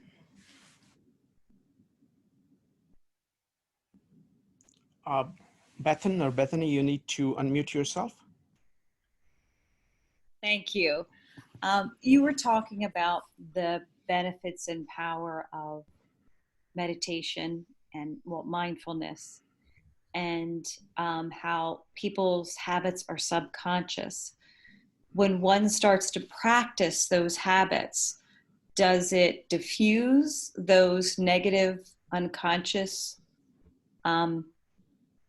those negative unconscious messages, or does it make people aware of them? I'm just curious, like which piece bubbles up first for those kinds of things? Yeah, excellent question. So I won't be able to go into a lot of this here because we want to get to question, but hopefully later on we can go into this later. So I'm a big believer in meditation, mindfulness, and there are many aspects that really drive change. So when you have a habit and your brain gets activated to act out that habit, right? And again, there's emotional energy involved. So what mindfulness, one of the two main things that mindfulness helps us do is it helps us manage the flow of energy within our brain. And one of the ways it teaches, what we learn to do is to not restrict or not hold on to thoughts or emotions, right? We learn to let them pass. And that basically is a passing or a movement of energy. And one of the things that the brain is always doing is it's to get to a resting state, okay? Our brain knows nothing in the world wants to be in a highly active state. This is an aspect of physics. So the brain wants to get to a resting state, but if there's trauma or if there's negative energy or if any kind of thing in our brain that keeps it activated, even at a subconscious level, what we learn through meditation is to diffuse is the right word that you used. It helps us to kind of allow that energy to lose its enormity, the power that it has over us. It's difficult. I'm trying to explain it quickly, and I'm probably not going to be able to do that quickly, but I think you understand where I'm getting at. The second part that meditation helps us do is that, and this is what I mentioned earlier, is that it helps us to notice and catch thoughts or emotions, very rapid thoughts and emotions that arise in us. So for example, a lot of us get activated when somebody says a bad thing to us, right? Hurt our feelings. And usually the reaction is fear and pain, and there's an immediate reaction, we say something back, right? Well, mindfulness allows us to extend that gap between when we hear something bad and when we react back to them, okay? And as we get better at it, that gap expands to such a point where we can actually stop our reaction. And then we've mastered the ability to stop that habit. All right, and Sanjay, we're going to have to do a full presentation on mindfulness in the brain. I'd love to do that. So I'm going to give priority to people who have not asked the questions. So it's going to be Mark, Joe, Vanessa, and Jean. Mark, go ahead. Oh, well, thank you, Shrikant. That was quick. I just wanted to ask Sanjay's opinion on something I've heard about when you are trying to change habits, especially really problematic habits. You, as well as looking at something like the RAIN technique, you have to expand your viewpoint to consider the fact that a single bad habit can be like a part of a structure of habits, as I think it's called. And the idea that one habit can act as the cue or a trigger for another. So if you don't consider that, you're going to have far more trouble actually trying to change the one habit you're focusing on. I was wondering if you'd heard of that theory, model, and whether you agreed with it.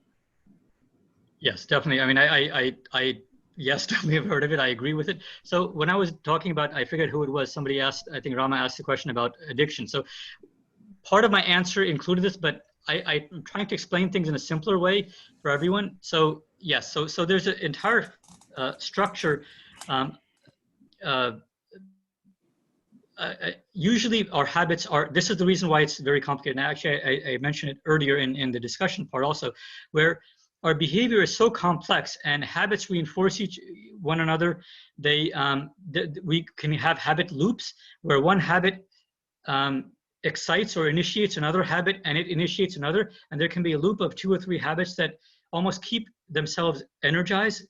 So it's very complicated. And this is the reason why I talked about becoming attuned and being introspective, because you have to basically learn to feel what you're feeling. Feeling is an important way of recognizing what's happening in your brain. It's not easy, but that's one of the ways to do it.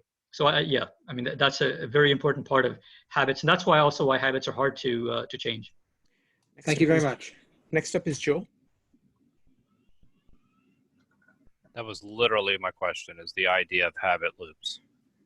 So it had to deal with the the idea of triggers and identification. But again, I can really just expand just a bit on that.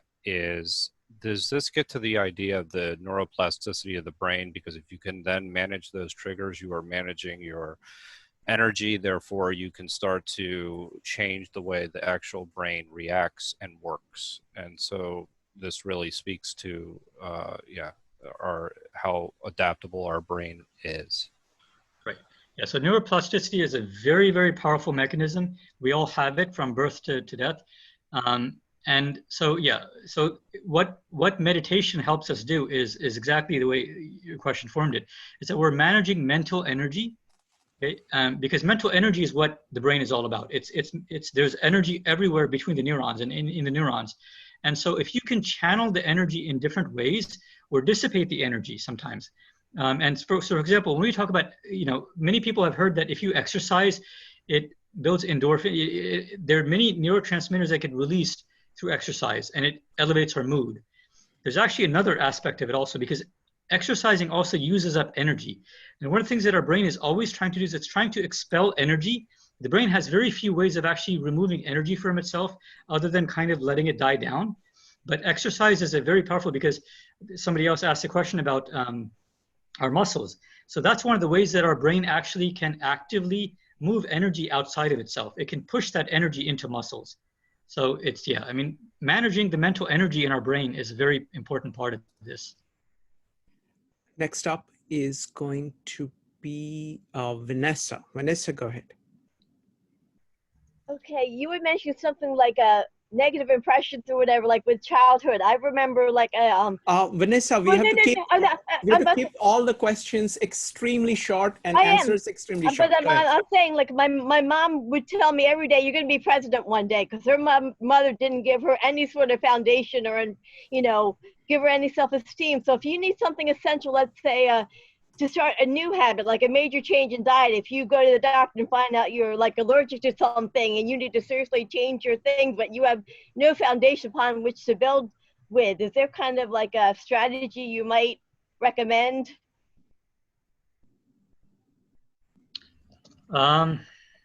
Okay, so yeah, we're always, even if our parents didn't do certain things, there are other adults. Basically, when we grow up by observing the world and interacting with the world. So there's always things that shaped us. The fact that we're functioning in the world means that we learned how to interact with others. We learned how to manage parts of the world. So our brain formed and developed and learned many things already. And you're probably, because you don't have let's say the memory structure of your parenting to go off of, you may not realize the strategies that you learned, because it's probably learned from a more diverse set of people around you. And if your parents didn't do that, there definitely are other adults. So you may think about that. But there's always, how your behavior and habits formed. It doesn't matter if it formed through positive or negative. And again, habits are not necessarily negative. Habits can be, we also have very many positive habits. So whether you're aware of that or not, most people are not, but if you don't know of how they form because you're not aware of major parts of your childhood, it's not necessary for you to know that. You can, if you're introspective, you look into your current behavior and try to understand what causes it and the feelings that are around it. That's going to help you, manage it better and to hopefully change it. Thanks, Sanjay. So what we're going to do now, there are going to be two more questions, very quick questions and quick answers. And then everybody will get to talk about their takeaways from this meetup. What are you walking away with? 2 minutes each, 1 to 2 minutes. And then we're going to do one more round of breakout rooms for anybody who wants to continue discussing, takeaways of everybody and go from there. So it's going to be Jean followed by Gretchen. Jean, go ahead.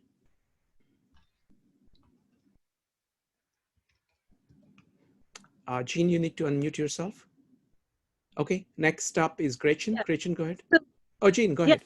Thank you very much. Yeah, it's great presentation. I think you explained a lot of things. I'm not sure if you heard about the landmark training. I think what they did exactly what you're talking about recall the negative feeling from the childhood, and they try to break it.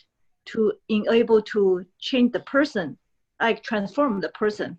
And also about the Secret, the book Secret, they were talking about the visualization and, you know, emotion, like what do you call the graphic? It's about, you're talking about the emotional trigger, you know, to create this visualization like board or something like that. I'm not sure. Do you see that connections? It's a book Secret, and I'm not sure you're familiar with landmark training. It seems it really explains why that works. Right. I mean, I've heard of landmark and I've heard of the Secret. I mean, I've looked into both of those. So, there are, from what I understand of both of them, they're probably based on similar elements of understanding how our brain works and how our personality and behavior works. They are helping us to change, to improve ourselves in many areas. They're helping us to recognize how to change. They're giving us tools to make these changes. I can't talk specifically about those two, but I suspect that, yeah, I mean, they're using similar techniques. The challenge, though, is that a lot of the effort still is required by the person themselves. It's not something that you can do by taking a course or taking a program. There's a lot of effort that's really required, and you have to practice and spend a lot of time and energy. So just like it takes a lot of repetition to form a habit, a good or bad habit, same way to change a habit also takes a lot of time and effort and repetition. Okay, last question from Gretchen, and then we will do takeaways from everybody. Gretchen, go ahead. Hi, yes, thank you. So my question is, so the prefrontal cortex makes a decision, and it stretches back on a habit, back to sometimes the limbic system and how it makes you feel, and it gives you that gratification. So my question is it possible to change a habit by, so let's say for me it was eating carbs, okay, it gave me great satisfaction. But for me to change that, I had to switch it to really vegan food that I really loved, that really gave me pleasure in eating, to change that habit. And now I don't crave carbs at all. So basically my question is, can you substitute something that gave you pleasure in a bad habit, and substitute something that gives you pleasure, more pleasure, in a good habit, for a good habit, or to break that habit, to help break that habit? That makes sense? Yeah, totally. So I'm going to focus this on foods, because that's I mean, this applies to every area of our behavior and every type of habit. But foods, there's something that our brain actually has neurons that the dendrites terminate in our tongue. So our tongue has a lot of sensors for what we call taste, right? The taste buds. And there's sensors also for sweet and also for fattiness. And so when we're talking about foods, there actually is a direct excitation of centers of the brain that cause our brain to activate. Many clusters of neurons activate. So this is the reason why a lot of fast food and junk food has either sugars or fats in them, because fats and sugars are pleasurable. They're biologically pleasurable to us. Now, to change a habit, like let's say you grew up and your parent always fed you cheese and very unhealthy foods because they wanted to get you to eat, right? And it's better to eat unhealthy food than not to eat anything. So your parent did that. Now you're stuck because now you only enjoy very fatty and very sweet foods. How can you change that? Well, what you have to recognize that it's about emotional energy. So, and I actually did this in my youth also. Everybody likes a lot of different types of foods, but I recognized some foods were not as beneficial, so I wanted to change my habits. And what I did was, so for example, milk. Milk is actually sweet, and we don't recognize it as sweet, but our taste buds recognize it as sweet because lactose is a sugar molecule, which milk has. And our taste buds recognize it, and that's the reason why I enjoy milk. So I loved milk when I was growing up, but normal milk, vitamin D, whole milk has a lot of fat in it. And I wanted to change to drinking skim milk. And skim milk tastes basically watery. It doesn't taste like milk at all. But what you have to do is so the reward system in your brain is attuned to, it's hardwired to love the fat in milk. right? And love the sugar in milk. Actually, milk has both fats and sugars, so it's actually more difficult. So your brain is hardwired to love that. So what I had to do was I had to create different rewards for myself, okay? And this is where you have to know yourself, that what rewards will work for you. So for example, and also now I love broccoli. I love eating broccoli, but I love eating crunchy broccoli. So what I realized is that I changed my brain, or not, but I changed my outlook on foods to no longer look for the flavor profile of foods, but to look for texture and look for visual presentation and look for other aspects of foods that I eat. Okay? And I did this over time repetitively. And so, for example, I used to travel to Japan a lot. And in Japanese culture, the presentation of food is just as important as the flavors, is many aspects. So I used my thinking brain to force myself to no longer savor the deliciousness of foods. I'm a foodie, but I taught myself to savor other aspects of food. And that's kind of what you have to do with any habit. Wonderful. So thank you very much, Sanjay. This is wonderful. So now we're going to hear what people have gotten from this presentation. So what I'm going to do is that I'm going to call on people in the order in which I see them in Zoom. If you want to skip, you can just type skip and we'll go from there. So Eileen, you have unmuted yourself. So go ahead. What are your takeaways? 1 to 2 minutes. Okay. Well, it's interesting. The last comments that have been discussed are really what I wrote down as my takeaway, which was the habit I have. I allowed my lazy brain to say that's too much work to try to fix that habit. So as I was listening to you, I thought, oh, well, I don't know the reward of stopping. No wonder, you know. So that was so helpful in itself to try to figure out what the reward of breaking the bad habit, which I'll admit is, you know, just looking at the phone too much or just being on it too much. Not really looking, but being on it. So thank you. Thank you, Eileen. Jyoti, you have to get up early in the morning, so you get to go next. You need to unmute yourself, though. Okay, you are unmuted. Go ahead. Did you do that? Okay. I think there's only one thing that I didn't understand, that you place too much importance on social conditioning for habit formation, Sanjay. You didn't talk too much about neurobiology, but anyway, I like that the social conditioning. Your bad habits, if they get rewarded, they become very strong and embedded, and you can get rid of them as you become aware of them. So I don't know what, Shrikant, you want me to, because there were certain sections like neurobiology. Anything. No, it's a question of just takeaways. What are you walking away with? What did you get from this meetup in 1 minute? Well, basically what I just said, Very that good. some behaviors you learn, these are learned behaviors and they become habits. Okay. Thank you. Thank you. Next up is going to be Sarah, Deborah with an H, and Ed. Sarah, go ahead. Just 20 to 25% of our energy is used by our brain, so we better be intentional with that. And that's all I've got. So excellent, excellent. Thank you, thank you. Next up is going to be Deborah with an H, followed by Ed and Maxine. Deborah, go ahead. So something we talked about was that the idea of like coping with trauma can create kind of negative habits as a result of that. I'm glad that you mentioned, Sanjay, social conditioning, because I was thinking that before, like you mentioned it, it can definitely have an effect on making people recognize certain habits and possibly change them, but make them self-conscious about those things.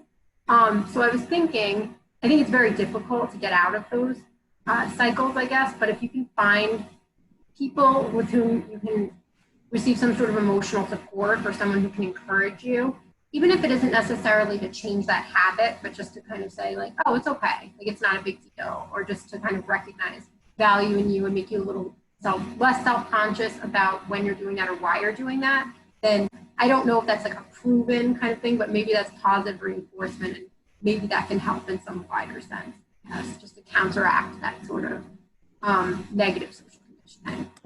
Thank you, Deborah. Next up is going to be Ed, Robert, and let me see, and Mark.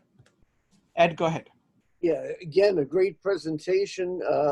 Concept of neuroplasticity is really a very powerful topic and really, kind of great concept, and so many issues we can kind of build on.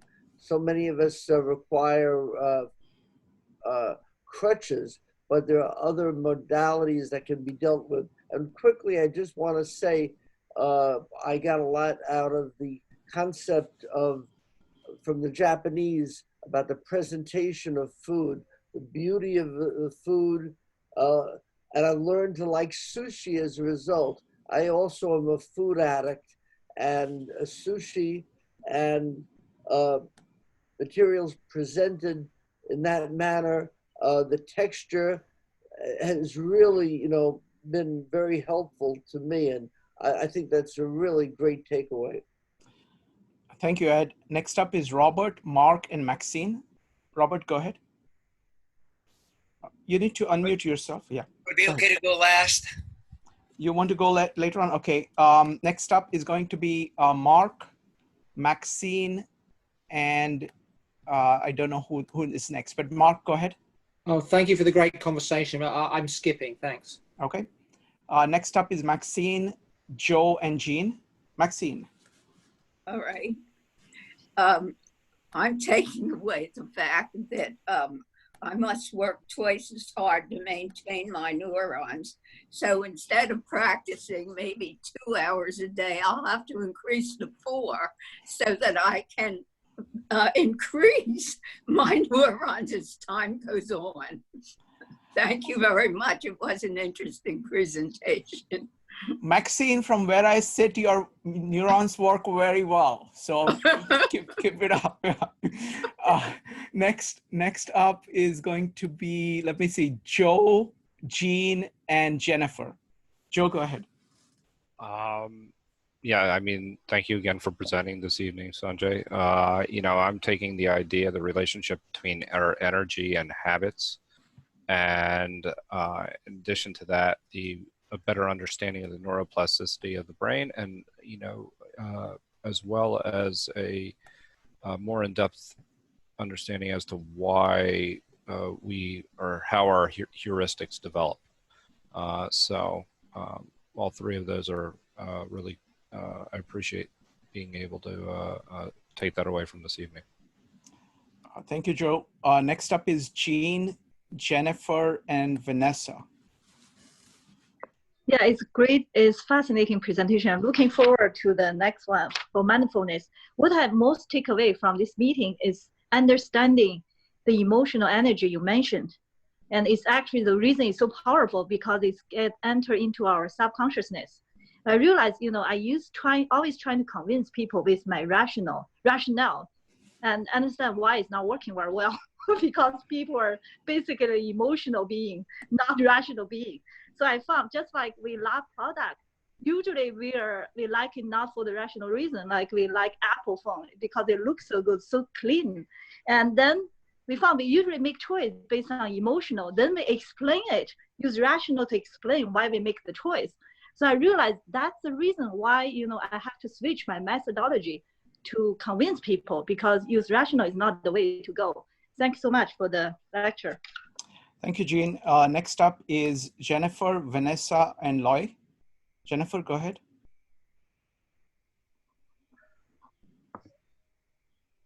Jennifer? Okay, next up is Vanessa and Loy. Vanessa, go ahead. Okay, good presentation, Sanjay. I'll keep it short like me. You showed us the other side of the moon, and the fact that I didn't even consider like habits like sweating that are on autopilot. How often do we go, if we're well hydrated, and go for a run, think sweat, body, sweat, and rushing for the elevator? So that's something that we may have to take into consider when developing or, altering habits. Wonderful. Like the autopilot stuff that, most people wouldn't call a habit. Thank you. Thank you. Next up is Loy, Priyanka, and Cotton. Loy, go ahead.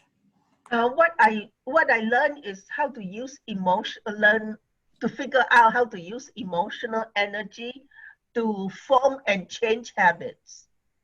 I don't know how to do it yet, but just to understand it. Thank you. Thank you for such a wonderful presentation. Thank you, Loy. Next up is Priyanka, followed by Katin. Thank you, Sanjay. So yeah, Shrikant, please skip me. Okay. Next up is Katin, followed by Mike. Yes, I just want to say this is probably the most enlightening lecture I've attended in quite a while. And I thought I have some science knowledge, but I only consider the brain as kind of like the first one, the stem, just kind of the controller of all the systems in the body. But I didn't realize about the energy and how the thoughts work. And that video that you showed, I just learned so much. And I didn't realize that we can tap into our brain to help solve a lot of our problems. So thank you so much. Thank you, Katin. Next up is Mike, Gretchen, and Robert. Mike, go ahead. Okay, emergent properties that I got, which were important to me at least, reframing of how they got to like broccoli rather than fat and sugar. What leads to how the brain works. Much of the brain's concept of reality is a hallucination consisting of unrealistic, heuristic shortcuts that evolution made so it would work. Mike, you have problems with your mic again. There is okay, is this better? This is better. But okay. Much of what the brain's concept of reality is a hallucination consisting of an unrealistic set of shortcuts of how the mind works efficiently in both time and energy. And the evolution made it work that way. But that leads to a bunch of problems, both good and bad. It makes errors and gives you good and bad habits. And how you change that and how the subconscious and the conscious get linked together through those shortcuts is where some of the research needs to go. Thank you, Mike. And I yield the balance of my time. Well, gratefully accepted. Next up is Gretchen, Gary, and Robert. Gretchen, go ahead. Well, as so many other people mentioned, I was really impressed by and impacted by how much energy the brain actually uses. I think the biggest takeaway was to use the very part of my brain that holds or chains, literally, me to bad habits. I have the pleasure center of the brain to my advantage, and I can use that to consciously create pleasure centers from those centers to influence my conscious brain to create and to create new better habits and break bad habits by utilizing that pleasure center to enforce or reinforce and create better pathways. Thank you. Next up is Robert, Shrikant, and Sanjay. Robert, go ahead. It's been a very, very good meeting. Thank you very kindly. It's an area that's very near and dear to me. Thank you. Thank you. Thank you, Robert. Go ahead. I'm actually doing research in this area, and I'm procrastinating, even though it's important. Why don't you, if you're doing research on this, why don't you come and talk to us? I would love to have you talk. It's very difficult to procrastinate when you're talking to us, you know. Thank you. I've been invited to apply for a foundation for to hack into the brain to remove what's called ACE, Adverse Child Experiences. And I put the foundation off for a fucking year because I'm procrastinating. Thank you. It's very meaningful, and I will contact you. Sounds good. You can contact me through Meetup, or anybody can write to me at 52livingideas@gmail.com. Always love to work with people. Thank you. Next up is me. So my takeaway is twofold. I think formulating thinking about the brain in terms of energy is very powerful. And I'm going to work, I'm definitely going to kind of pursue that and see where it goes, because I think that's a very, it's a very interesting concept, you know, kind of looking at the network and what exactly kind of energy regulation it is doing. It's a, so I think that's a huge concept. Second, I screwed up and I don't feel bad about it. I screwed up in the sense that to handle this topic of habits really well, we need to have a lot more conversation, but I wanted to also make sure that the entire depth of the topic about what the brain is, I wanted to put that on the table. And it's a very large area, and I think it's an area that all of us really need to know. I think it's good to make it part of common knowledge. So I don't feel bad about the fact that we didn't get enough to talk about the habit. And so my takeaway is that we need to do one more meetup with Sanjay on maybe mindfulness and habit, because I think that's a very powerful lever there of being able to kind of step back. And I know that Sanjay has worked a lot on that, so we can do kind of mindfulness, habits, and the brain, something like that in the future. So that's my takeaway. Sanjay, what's your takeaway? Yeah, so I don't have any specific takeaways, but what I'll do is I'll just reiterate some of the ideas that I think are important for everyone to remember. So first, what I want to make a clarification that the 20-25% number doesn't mean that our brain is always using that much energy. That's kind of the peak. So at certain times it does, but usually it's using much less than that. But it's still not a low number. It's still using a lot more energy than many of our other organs. So some of the takeaways and I think important points are that habits are shortcuts. They're very important for our brain to have and to form, because it helps our brain to behave in ways. Habits also they leave a permanent mark. They leave a permanent change in our brain, especially in the neural connections, the interconnections between neurons. That's the most important thing. Changing a habit requires us to manage emotional energy, both emotional energy from outside of us, from other people, and also emotional energy that's within us, usually in our subconscious, and also within our body. That, you know, we have a lot of energy in our body that we can tap into, and, you know, what we call gut feelings, things like that. The concept of habit loops came up, and this is the real core of why habits are so difficult. At least the most entrenched habits are so difficult, because there are multiple habits or multiple neuronal processes that reinforce each other to either to hide them from us, keep them out of our awareness, or to keep them energized so that we are not able to easily change one or the other. And lastly, the concept of social connection is critical here, because social connection can help us to change some of our habits.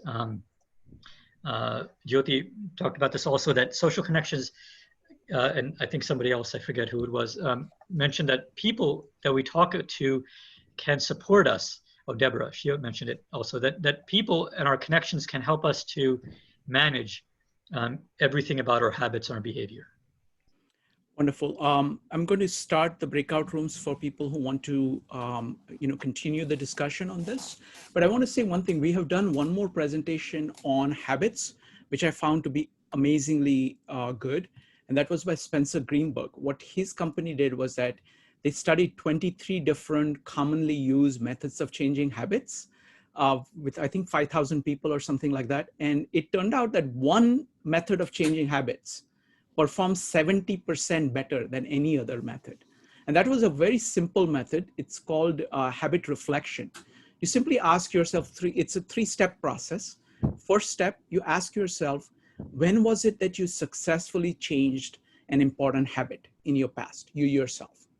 Second, you ask yourself, what did you do right to make that happen? And third is you do that for the habit that you're trying to change. And it's a very simple method, and there is a full video of that on our YouTube. All right, folks, so with that, I'm going to open up the rooms for people who want to continue the discussion. And for those who are leaving, good night, and we hope to see you soon.